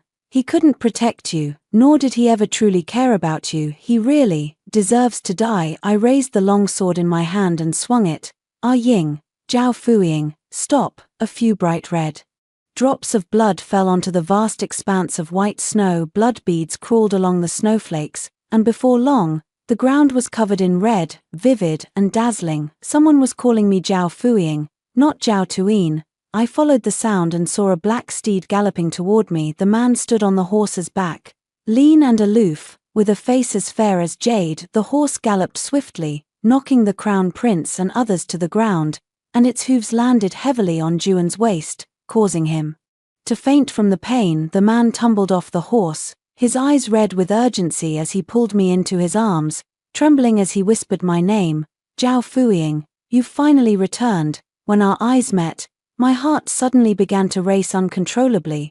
This is the reaction of my sister's body to him. Before I could ponder it further, Cheninga revealed his identity first. Master, save me. So, he is the master of the Valley of Love Blossoms, Mo Shengyuan, Ying, it's me, look at me. The man holding me turned a deaf ear to Cheninga's cries for help. Instinctively, I tried to push him away, but he quickly wrapped me in a heavy snow fox cotton coat. He held me in his arms, and the faint scent of medicinal herbs emanating from him brought me back to my senses. I looked up and was speechless. Who are you? A man's hot tear fell on my neck as he said in a muffled voice, I am your husband, Aang. How could you forget me? I was born a few hours later than my sister, though born as twins, their fates were vastly different. The elder sister was destined to be the phoenix, and being with her brought smooth sailing and continuous success. I, however, was different. A violent and bloodthirsty nature had long been hidden within me, erupting fully when I was 5 years old. At the imperial consort's palace banquet, I went to the restroom. On my way back to the main hall, I got separated from the guiding palace maid and accidentally stumbled upon a noble and a guard in a compromising situation. As a young child, I was held underwater by them and nearly drowned. That suffocating feeling of near death filled my entire body. My fingertips gradually went numb, and my legs, struggling in vain, began to cramp as my nostrils filled with the foul-smelling pond water. I started to hear auditory hallucinations. I heard someone telling me to fight back. Zhao Fuiying, you are not useless, anything can become your weapon, kill them, or you will die, these voices whispered like incantations in my ears, and my previously weakened hands suddenly tightened, grabbing the hand pressing on my head. My small nails dug fiercely into the back of the person's hand. The guard cried out in pain and released his grip. Suddenly, I felt a surge of strength coursing through my body. I climbed out of the water, picked up a stone, and began smashing it repeatedly against the guard's head. My body felt as heavy as 1,000 pounds, pinning the guard down so he couldn't move an inch. I didn't stop hitting him with the stone until he stopped breathing. The concubine nearby was so terrified that she had fallen to the ground, forgetting to flee, but the voice in my ear persisted, urging me to kill the concubine as well. Like a puppet, I raised the stone in my hand and lunged at the petrified concubine. The two bodies were discovered when the palace banquet ended. My sister held my hand as we followed our mother, waiting for the guard's questions. She covered my eyes, telling me not to look. No one noticed the blood on my skirt, and no one believed that a young concubine and a palace guard could be killed by a 5-year-old girl.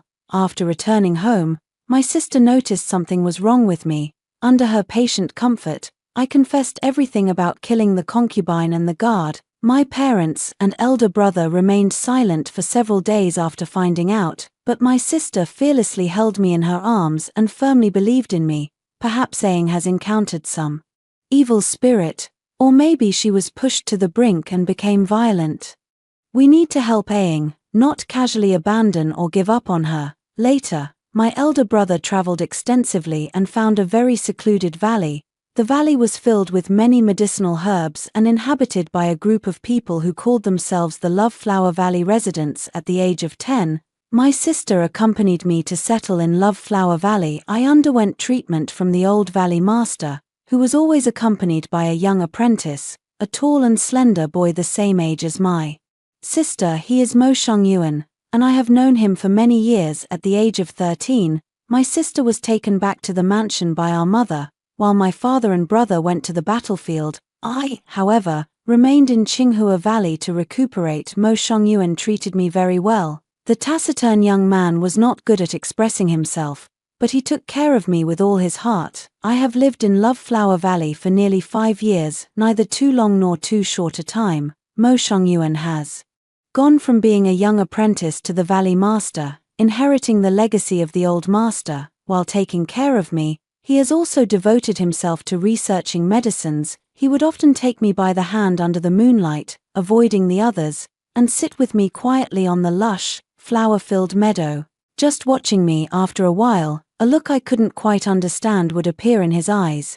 Aying, "Do you like Love Flower Valley?" Mo Xiangyuan always liked to ask me this question, and every time I answered, it would leave him utterly perplexed, but he didn't mind, because I would always stay by his side. When I was 14, Mo Xiangyuan took on a female disciple who always bullied me. I ran to him to complain. He looked at me for a long time, then pulled me into his arms and held me tightly, as if he wanted to press me into his very bones and blood. He whispered in my ear, his voice gentle and tender, "Ah Ying, will you be my wife? That way, no one will dare to bully you." The day Mo Xiangyuan confessed his feelings to me, the starry sky was beautiful, the flowers were beautiful, and the fireflies were beautiful too. The young man before me had long shed his youthful innocence and become steady and composed. I gazed at him and fell into his pitch-black eyes, heart racing, breath quickening. This is what Sister said, the heartbeat of love. I boldly exchanged vows with Mo Xiangyuan in the Valley of Love Flowers and entered the bridal chamber that year when I was 15. Mother brought me back to the mansion, saying that Sister was about to return triumphantly and wanted to give her a surprise. Mo Xiangyuan did not return to the mansion with me. He said he would come to find me and asked me to wait. As I waited, many things happened that year, so many that my memories have become somewhat hazy. My sister followed father and won the battle.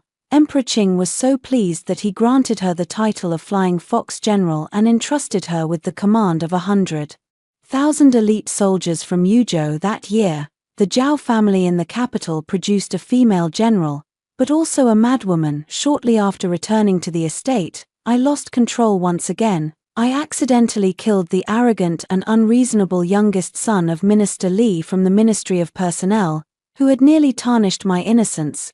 My sister's newly acquired 100,000 elite troops were taken back by Emperor Qing as punishment. My father resigned from his official post and is now idle at home, while my brother has sworn never to set foot in the imperial court. The entire Zhao family was thrown into chaos because of my loss of control, and I suffered from a night delirium. Vaguely hearing Mo Xiangyuan's voice, I walked out of the room and climbed to the roof of the highest pavilion. Then I saw his figure on the bright moon. I tried to take a step forward, but unexpectedly, I fell into a bottomless abyss. When my sister returned, my body was already shattered beyond recognition, but since we were twins, she could still sense my wandering soul. My parents sought out an old Taoist priest, begging him to keep me, and so I came to dwell within my sister's body, and there I stayed for 10 years. Over those 10 years, I forgot many people and many things. My world became monotonous and dull,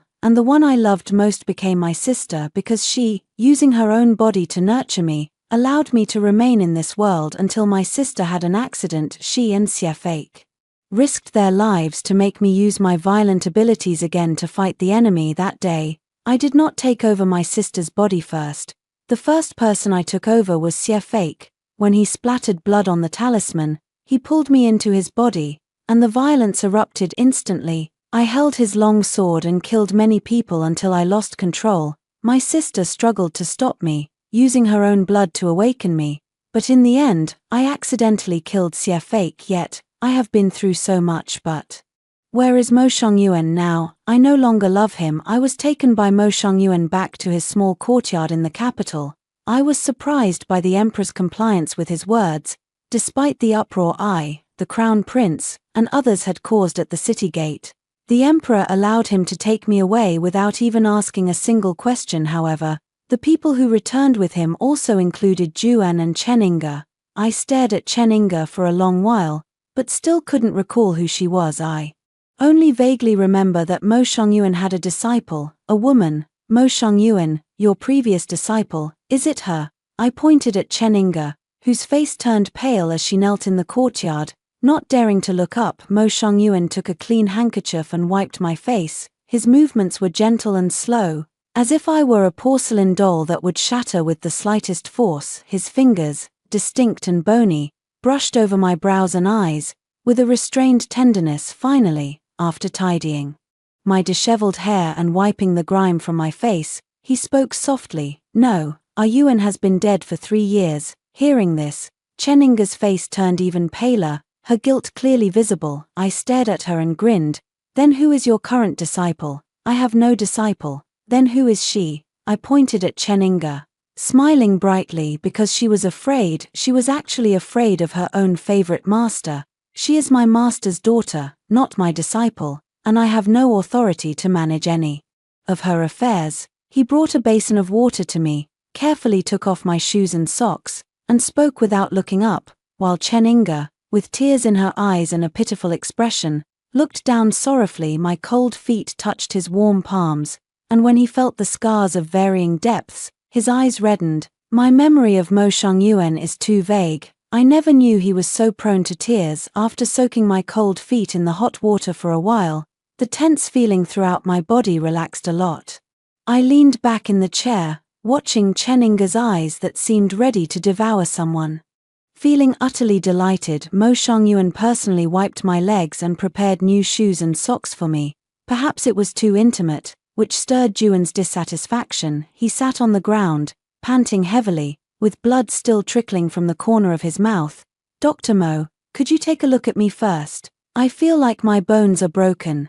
Juan was a pampered and delicate young master. Before marriage, he was the treasured son of the Zhu family. After marrying his sister, she took care of everything for him, so he never had to worry about the affairs of the household, let alone suffer humiliation or beatings. He probably never imagined in his wildest dreams that he would end up in such a miserable state. Mo Shongyuan lowered his head, glanced at Juan, and casually picked up the golden wound medicine before walking over. Suddenly, I jumped down from the chair, grabbed his wrist, and stepped barefoot onto the floor tiles, instantly shivering from the cold. "Why are you walking directly on the floor? You'll catch a cold." Mo Shongyuan immediately put down the golden wound medicine, picked me up, and placed me back on the chair. I met his ink-black eyes, my tone indifferent. "You are not allowed to save him. If any of you dare to save Juan, I will kill you too." My tone was filled with resentment, and my fingers unconsciously tightened into a fierce fist. I hated Juan for believing slander and harming the sister who had always loved him deeply. I hated him for being so foolish and completely unaware of Cheninga's malicious intentions. His worthless life should have been taken by me long ago to honor my sister's memory. "No, master, no, senior brother A Yuan, you can't refuse to save our junior brother. He's from the same sect as us." Cheninga knelt on the ground in terror, kowtowing towards Mo Shongyuan. She knew all too well that if the man before her did not save Juan, he likely wouldn't survive the night. "Shut up," I shot a fierce glance at the trembling Cheninga, then tightly grabbed Mo Shongyuan's wrist. His wrist was cold, but after I held it, it became unusually hot. My palm was scorched, and I almost let go. Mo Shongyuan fluttered his eyelashes, and with a slight movement, I pounced on him like a hedgehog, pinning him against the table. "How dare you!" In the courtyard, only Juan's faint breathing could be heard. After a long pause, the man I had pinned down chuckled softly. His eyes and brows were gentle as he softly took hold of my hand. "Aying, I'm not trying to save him, I want to save you." Mo Shongyuan looked coldly at Juan lying on the ground, his voice unconsciously turning indifferent. "After all, he is a member of the Zhu family. Consort Zhu is highly favored in the palace. She is the emperor's confidant. At this moment, the Zhu family cannot be touched." I frowned as I listened to him ramble on about the pros and cons. Seeing my displeasure, he gently stroked my hair and continued, "I'm afraid you'll suffer a loss. We should use someone else's influence to eliminate Juan, without dirtying our own hands. You, Zhao Tuyin, how dare you treat me like this?" Juan was powerless and furious, his frail body trembling violently, coughing up a pool of blood after just a few words. In despair, he turned his gaze to his senior sister, reaching out with his withered hands to grab the hem of Cheninga's skirt like a dying dog clinging to a lifeline. "Senior sister. Save me, senior sister. I'll listen to everything you say." You can't abandon me." Juan's voice was choked with sobs. He had never felt such despair in his life. His voice shifted from a sharp, piercing scream to a low, pleading whimper. "Ah Yin, I beg you, for the sake of our time as husband and wife, let me go. Please." Like a ghost, I tiptoed away from Mo Shangyuan and walked straight to Juan's side. I bent down, carefully examining his broken nose, his slashed cheeks, and his black hair, half of which had been cut off, making him look like a toad. I reached out and pressed on his already broken ribs, admiring the pained expression that twisted his face. Juan was in so much pain he could barely breathe. "Ayin, please, please, I beg you, let me go. I've sought to marry you for 3 years. Treated you well for 3 years, catered to your every whim. To marry you, I even offended the crown prince. Do you know my feelings? My intentions toward you have always been sincere from the very beginning." I smiled and patted Juan's face, snapping him out of his self-pity. "After marrying me, you used my reputation to climb to the position of a third-rank official, took in many followers and women under my name, and even treated me as a bargaining chip with the crown prince." Ju Anmu's pupils contracted sharply, and he exclaimed in shock, "You, how do you know? How do you know about the crown prince's affairs?" I lowered my gaze, feeling my sister's heart ache. "If you don't want others to know, you shouldn't have done it in the first place. Juan, for someone who claims to be a scholar, it's a shame you don't even understand this principle. You used the Ju family's substantial wealth as a condition for the crown prince to secure his position. In exchange for him giving up on marrying me, your interests are entangled, yet you both shift the blame onto me. The crown prince resents me for not marrying him, and you resent me for being ungrateful. You allowed Chen Inga to persecute our child and condoned her tearing out my tendons and skinning my bones. You even threw my wounded body onto the Weishi battlefield to await death. All of this, clearly, the fault lies with you. Why blame me? Why blame me? Why do you blame my sister?" I suddenly burst into maniacal laughter, thrusting my hand straight into Juan's mouth. With 2 fingers, I clamped onto his slippery tongue and yanked hard, tearing it out along with the flesh and tendons. He immediately convulsed and struggled frantically. I sneered coldly, pressed down on his head, drew the dagger from my waist, slit his throat, severed his head, and threw it to Chen Inga, who was standing nearby. Frozen in terror, her eyes were glazed over, unable to even let out a scream. Her body trembled like a sieve, and soon, a pale yellow liquid flowed out from her. This was the aloof, snow lotus-like senior sister whom Juan thought of day and night. At this moment, she was so frightened by his hideous and disgusting head that she wet her pants. Ridiculous. I wiped the foul-smelling blood off my hands with the new socks Mo Shangyuan had prepared. He stood in place, his face somewhat pale. He moved his lips, and it took him a long while to speak. "Aang, didn't we agree? Don't dirty your hands. We could actually." I kicked the dagger to his feet and revealed an innocent smile. "I prefer to do it myself. His life must be mine." A soft knocking sound came from outside the door, 3 long, 2 short, very rhythmic. It seemed as if someone was signaling to Mo Shangyuan in code. He froze in place, and ignoring the cold sweat on his forehead, I said in a soft, delicate voice, "A Yuan, don't you love me? Come, dig out Chen Inga's heart and let me see it." The knocking continued, and Mo Shangyuan's cold sweat dripped from his forehead to the tip of his nose. His lack of composure was truly amusing to me in this capital. There are truly many who know how to act. "How did you find out?" Mo Shangyuan shed his disguise, and the gentle, doting expression he had shown me was instantly replaced with one of cold mockery. He frantically wiped the hand that had just touched me with the corner of his clothes, as if I were some kind of filth that disgusted him. "I thought my acting was flawless, and you would never see through my true intentions, but I underestimated you. You actually managed to harm the Ju family's young master right under my nose. But I won't let you hurt my junior sister." He walked over to Chen Inga, gently held her in his arms, and snarled at me in a tone laced with venom. "If it weren't for you, Inga wouldn't have been expelled from the sect by our master, nor would she have stooped to associating with that good-for-nothing Jew and just to retrieve the silver frost silk. It's all your sister's fault. Using sorcery to bewitch the master, your fate today is all your own doing." I stood quietly in the cold night breeze, the scent of irises filling my nostrils clean and crisp, yet tinged with a hint of blood. The man before me is not Zhao Fuying's husband, he is Zhao Tuin's obsessive admirer, the senior disciple who treated Chen Yinge as a plaything, the wicked disciple who murdered his own master. He, wearing the skin of Mo Shongyuan, using Mo Shongyuan's name, roams this chaotic world, enjoying the supreme glory and wealth brought by his master. I had already noticed something amiss when he called my name. I have a privately betrothed husband who never calls me Ying. He once said that my name is too similar to my sister's, and he was afraid he would get confused and make a fool of himself.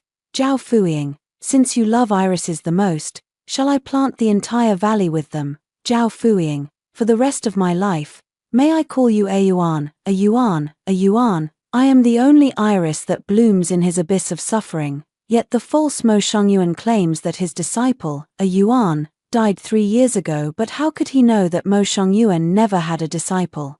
Named a yuan, he has only one wife. Named a yuan, I don't know how he replaced the real Mo Shongyuan and deceived me while wearing his skin. Yet he even wants my sister's life. I absolutely cannot forgive him. Mo Shongyuan was still very annoyed that I had seen through his scheme, and he said coldly, You Zhao family twins are like monsters, one moment the elder sister, the next the younger sister, acting like a complete lunatic. I don't care at all whose soul is in your body, because tonight you will die by my hand. I will make you vanish into thin air, never to be reincarnated. Guards, seize this demoness. As his voice sounded, the sound of door panels collapsing came one after another. The crown prince burst through the door with his army and surrounded me. A melody began to play, and I saw someone hidden behind the crown prince singing.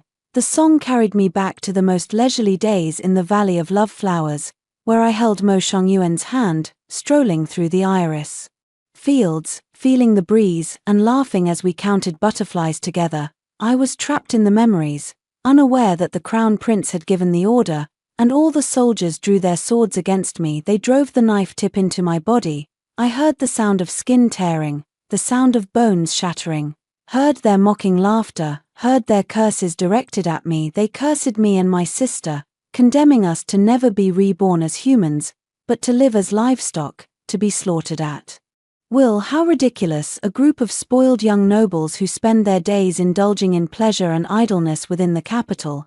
A bunch of ungrateful, absurd fools who hold no respect for warriors. They are a cancer, a joke, murderers. They chose to erase the illustrious military achievements my sister had accomplished for Daking, and chose to forget the hardships she endured while guarding the border year after year for the peace and stability of the people. They believe every rumor they hear, casually spreading lies and slandering my sister. They don't even know why I have always been hiding inside my sister's body. Qing enjoys national peace and prosperity, with favorable weather and harmonious conditions. It requires the righteous energy of my sister to guard it, and even more so, my tyrannical energy to intimidate all directions. One is righteous, the other is evil. One is yang, the other is yin. Righteousness and evil coexist. Yin and yang are reversed. Why has my Zhao family been able to protect Daking for generations?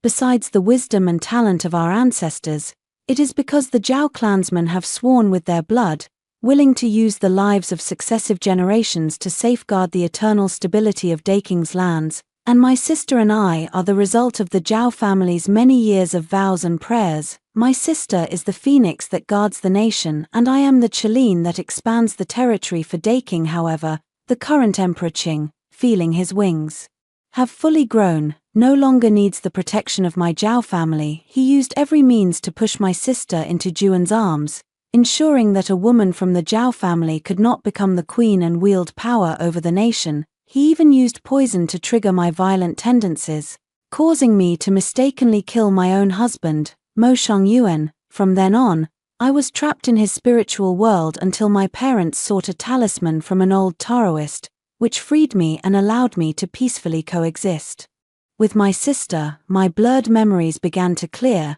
those scenes flashing before my eyes. My vision gradually sharpened, and the blood in my body started to boil.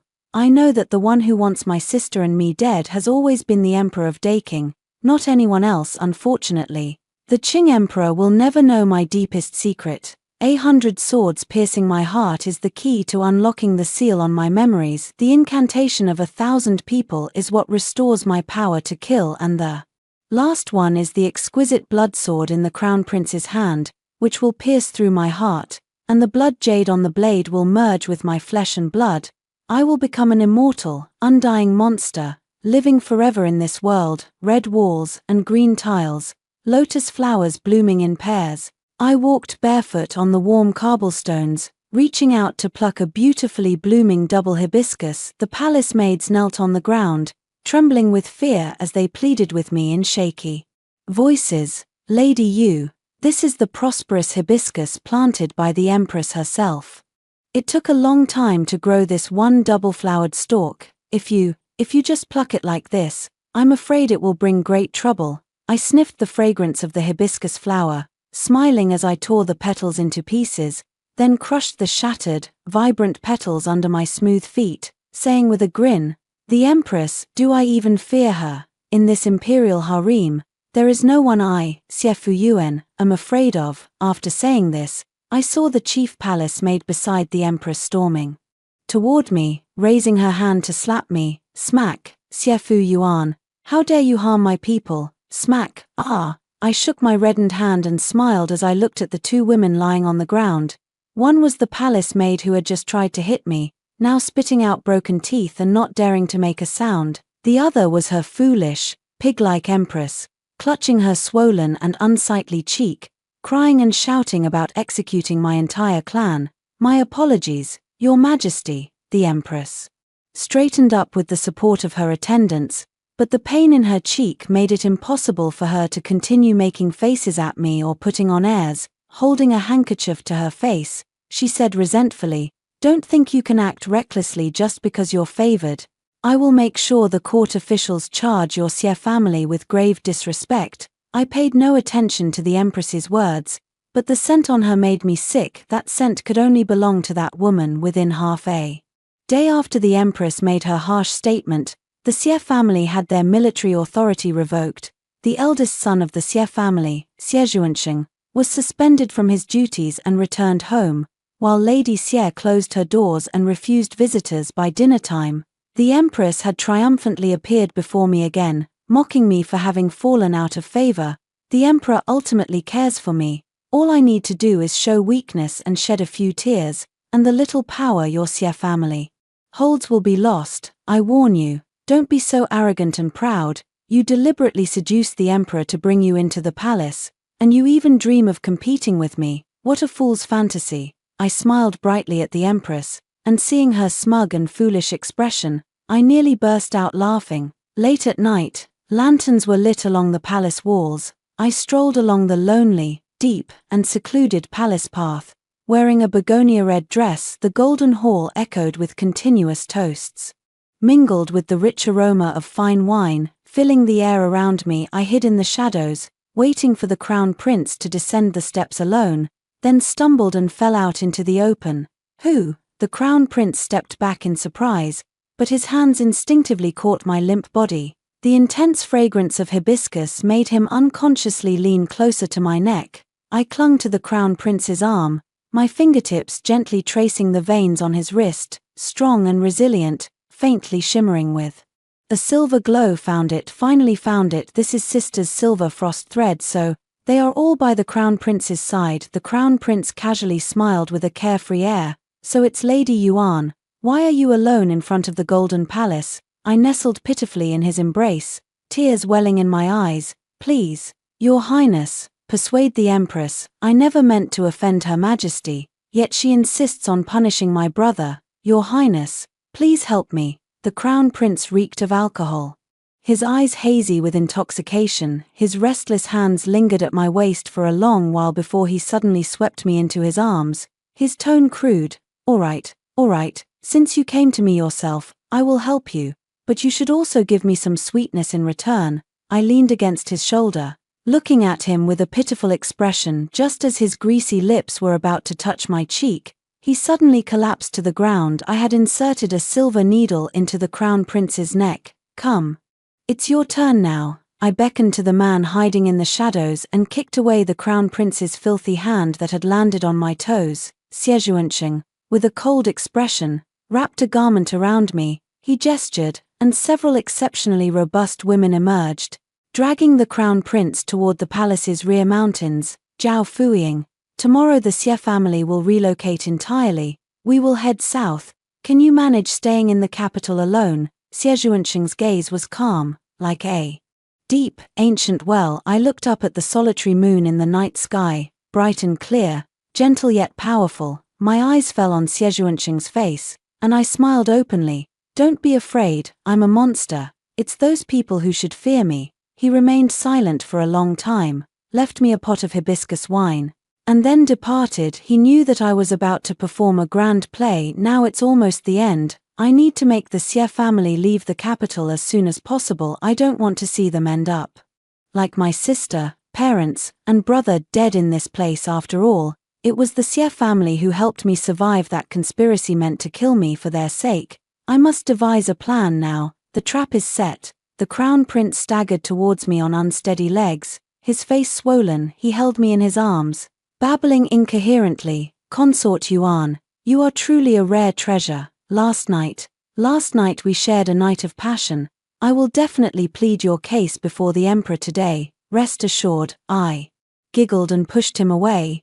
The crown prince limped away contentedly toward the imperial study. Seeing his foolish appearance, I wondered if the efforts of the matrons last night had truly been too much for even a grown man to bear. I sat in the imperial garden and ordered all the flowers planted by the empress to be cut to pieces. Rare flower seeds fell to the ground, turning into mud and being trampled and ruined. I admire this scene as the palace maid brings me news. The crown prince has had a conflict with His Majesty. His Majesty has just issued an edict, ordering the Xie family to leave the capital and forbidding them from entering without a summons.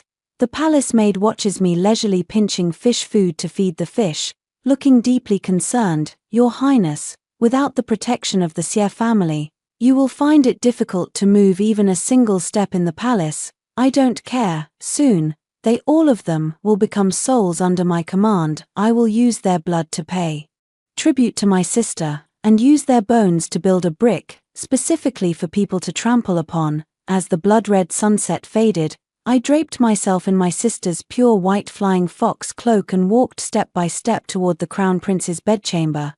His expression shifted from excitement to bewilderment, from bewilderment to shock. Finally, it turned into despair and fear. He should have recognized who I am. I stood at the entrance of his palace, backlit, and flashed him a smirk. Long time no see. Your Highness the Crown Prince. The Crown Prince stumbled backward in a panic, tripped over a chair, and fell to the ground. He pointed at me in terror, his voice hoarse. It's you, actually, it's you, Zhao Fuying. You're not dead. I entered the Empress's auspicious palace, carrying the Crown Prince's head. She knelt before the Buddha statue with a devout expression, murmuring prayers under her breath. If one didn't listen carefully, they might think this woman, who holds the dignity of the nation, was praying for the people of Daking, exhausting her efforts for the sake of the country and its future. But I knew that the book in front of her was not a Buddhist scripture at all. It was a soul-suppressing curse meant to restrain my sister and me.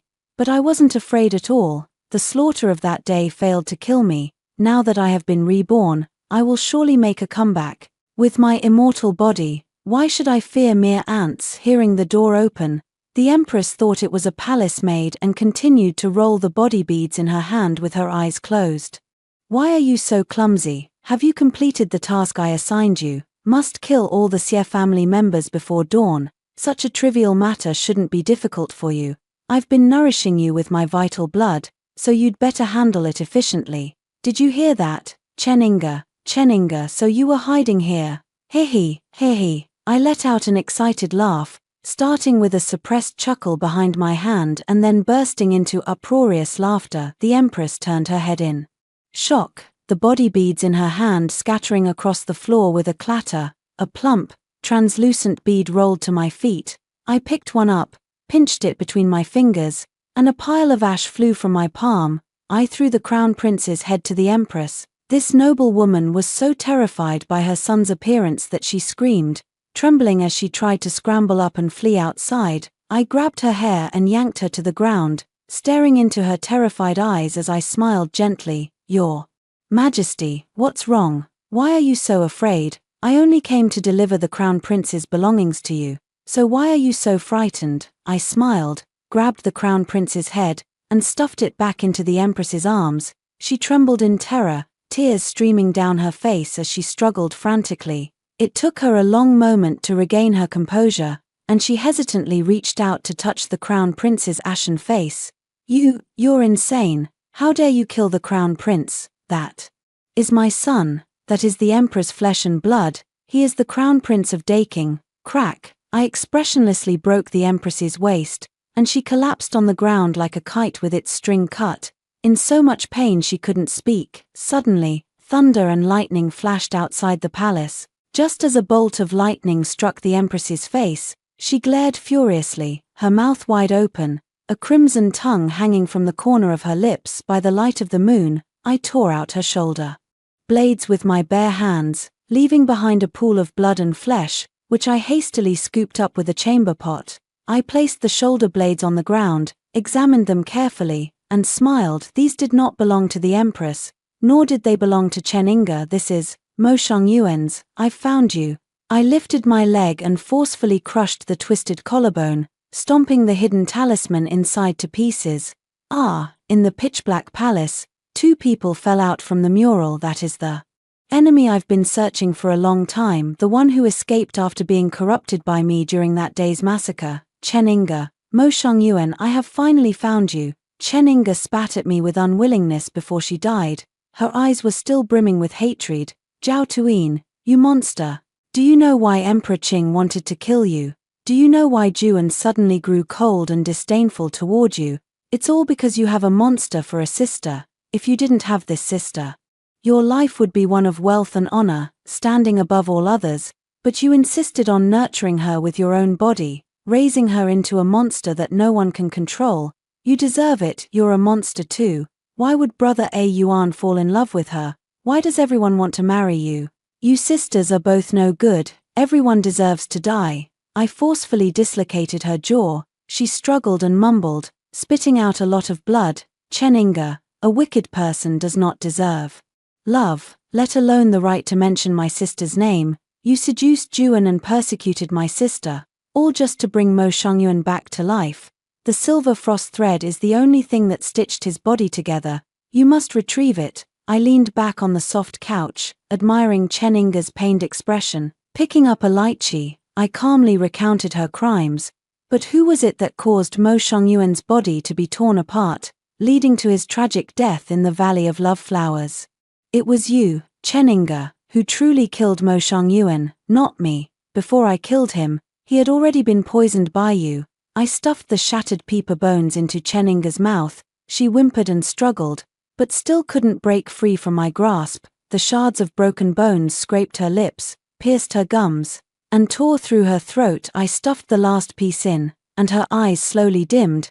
"The emperor allowed you into the palace back then, but only so you could obtain his peeper bone and present it to the empress. For power and wealth, you betrayed him, killed him, and ultimately framed me for it. And now you want him resurrected to harm my sister. Chen Yinge, you are truly vicious." Xie Zhuoxing thoroughly investigated the truth of that year. I never imagined that Chen Yinge, in order to enter the imperial palace and become a powerful imperial consort, could be so ruthless. She schemed against her senior brother, who had taken care of her since childhood and trained her to become a renowned physician throughout Daking. What's even more tragic is that Mo Shongyuan knew he was going to be persecuted by his junior sister, yet he neither resisted nor fled. He used his life to fulfill Chen Yinge's dream of wealth and prosperity, but he broke his promise to me. "Mo Shongyuan, I should hate you. You have enabled a villain who harmed my sister. I no longer wish to be your wife. I no longer want to be called Yuan either." I walked freely through the palace, holding my blood-stained skirt. Perhaps my appearance was too insane, for the guards with swords did not dare to approach me. The passing palace maids and eunuchs all called me a monster, but it didn't matter. I needed to hurry to the Golden Palace. I had to see Emperor Qing. Emperor Qing had long heard of this and summoned all the palace guards to stand watch outside the hall. He even called in his 5 sons overnight, each accompanied by hundreds of guards to protect him. He must have been afraid, but what was he afraid of? The Zhao family had once made a solemn vow. As long as the Li clan of Daking remained, the descendants of the Zhao family would loyally support their ascension to the throne and do their utmost to assist the Li descendants in achieving a legacy that would last for generations. Emperor Qing is the 35th emperor of the Great Qing. He was also the prince that father once valued the most, brave and resourceful, neither haughty nor humble, decisive in action, caring for the people. Such a wise and capable ruler ultimately became suspicious and overly cautious in his old age. Having seized the throne by force, he suspected the Xie family of plotting a rebellion. Xie Fei's death was no accident, it was a conspiracy. The imperial decree that cut off his retreat was sent by Emperor Qing, who intended to use a difficult battle to humble the Xie family's pride, but he discovered that the Battle of Weishi was not as simple as he had imagined. It was a grueling fight, and even more so, a treacherous one. Sorcery was rampant in Weishi, and the Daking soldiers suffered defeat after defeat. If it weren't for Xie Fei's resourcefulness, Daking would have lost on the very first day of the battle. Her sister was tortured and crippled by Chen Inga, while the Qing emperor colluded with her, promising Juan the dream of becoming the state preceptor. The 3 of them joined forces to frame her sister and Xie Fei. A single battle in Weishi was enough to completely shatter the Zhao family, known for generations of loyalty, and the Xie family, who held military power, nearly branding them as traitors and villains in the eyes of the people of Daking. But they forgot that the people on the distant borders only remember those who fought and defended their land for them. It was General Flying Fox, it was General Flying Tiger, not the incompetent and cowardly emperor of Daking, who hid in his golden palace for years, weeping and wailing in fear of death. I raised my sword high in the first light of dawn, I swung it toward the root of this hatred. Clatter, but faster than my sharp blade was Xiejuanqing's arrow. Mounted on his horse outside the hall, he drew his bow and sent an arrow piercing through Emperor Qing's heart. I turned to look at him and finally understood why my sister chose to be a general. Clad in armor, holding a silver spear, fierce and skilled in battle, righteous and awe-inspiring, he was a born leader, and Daking should be grateful for their presence. The mountains and rivers stand firm, all thanks to him. Xiejuanqing tossed the silver spear to me, his eyes clear and bright. General Zhao, long time no see. This is an absurd conspiracy, and my brother Xie Fei, along with the eldest daughter of the Zhao family, Zhao Tuyin, became pawns in the conspiracy, forced to die tragically in the Battle of Weishi. The only one who returned alive was Zhao Tuyin, but I feel something is off. My younger brother had feelings for Zhao Tuyin, but because he was stationed at the border, he missed the chance to propose to the Zhao family's daughter, allowing her to mistakenly marry someone else.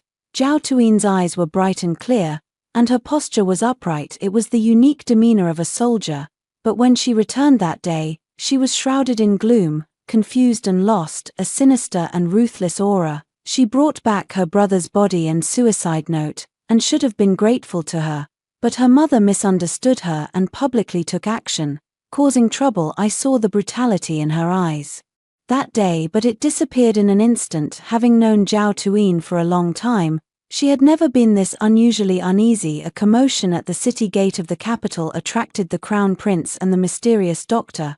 My mother advised me not to get involved, as the Zhao family had been imprisoned, and Zhao Tuyin's return this time was likely fraught with danger. She had already endured the pain of losing her younger brother and could not let anything happen to the Xie family. I watched helplessly as Zhao Tuyin was taken away by the mysterious doctor, a strange feeling stirring in my heart.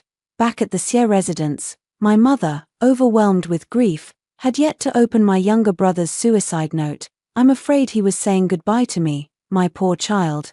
He left without even sharing a single reunion meal with me. I silently accompanied my mother, hoping she could see things more clearly. The next time I heard news of Zhao Tuyin, she was being besieged by the crown prince. I realized something was wrong and rushed to the courtyard, only to find it engulfed in flames. I thought Zhao Tuyin had died, but to my surprise, She was waiting for me at the entrance of the Xie residence. Covered in wounds, she knelt before me, begging me to join her in revenge. She murmured, "Sister, sister," and my heart trembled, almost certain in an instant the person before me was not Zhao Tuyin, it was her twin sister, Zhao Fuying. I had seen her before, the second young lady of the Zhao family.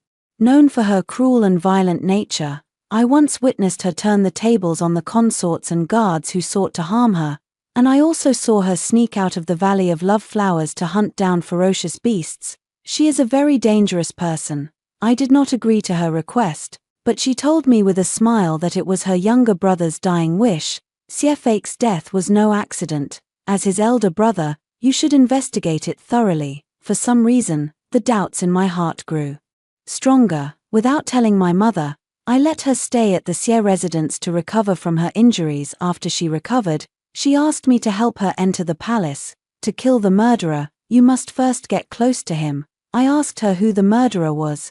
Zhao Fuying's cold gaze fixed on the direction of the Golden Luan Hall, and she spoke word by word. "Remember, the one who harmed my sister, who destroyed the Zhao family, and who ruined the Xie family, has always been the person sitting in the Golden Luan Hall, Xie. I only need your help to get into the palace. From then on, wealth and fate are in the hands of heaven, and life and death are up to destiny. You don't need to worry about me." Her voice was as clear as a mountain spring, yet it carried a chilling coldness. I hadn't agreed to her yet.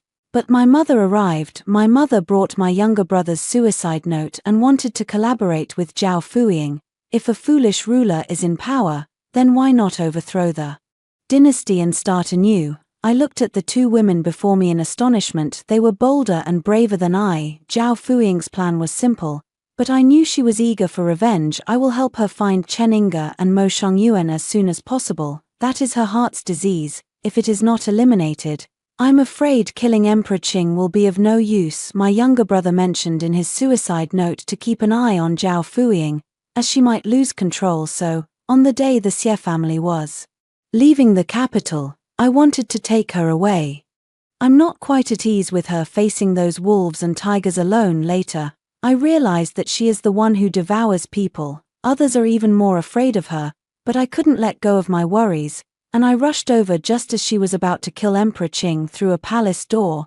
I still saw the uncontrollable brutality in Zhao Fuying's eyes, so the final blow to kill Emperor Qing must not be delivered by her. A brutal general will not cease the slaughter. Only by interrupting her actions can she be awakened. Draw the bow, take aim. I shot and killed the 35th Emperor of Daking at the same time. I saved a general. Zhao Fuying's eyes cleared, and I knew she was regaining her senses. My younger brother's suicide note mentioned, she is a natural-born warrior, but she needs to exercise restraint. Her greatest love is Zhao Tuyin. As long as Zhao Tuyin is by her side, Zhao Fuying will be a great general. The Zhao twins were born on the battlefield and died on the battlefield. I sent people to search the Western Wei battlefield for a long time and finally found Zhao Tuyin's silver spear. I thought that with her sister's spear in hand, Zhao Fuying would behave a little better. Unexpectedly, she held the spear in one hand and asked me, "General Xie, may I raise this imperial palace to the ground?" After hearing the story above, what are your thoughts? Feel free to share your opinions in the comments section. Looking forward to hearing from you. If you liked this story, don't forget to like it, share it, and subscribe to my channel. See you next time.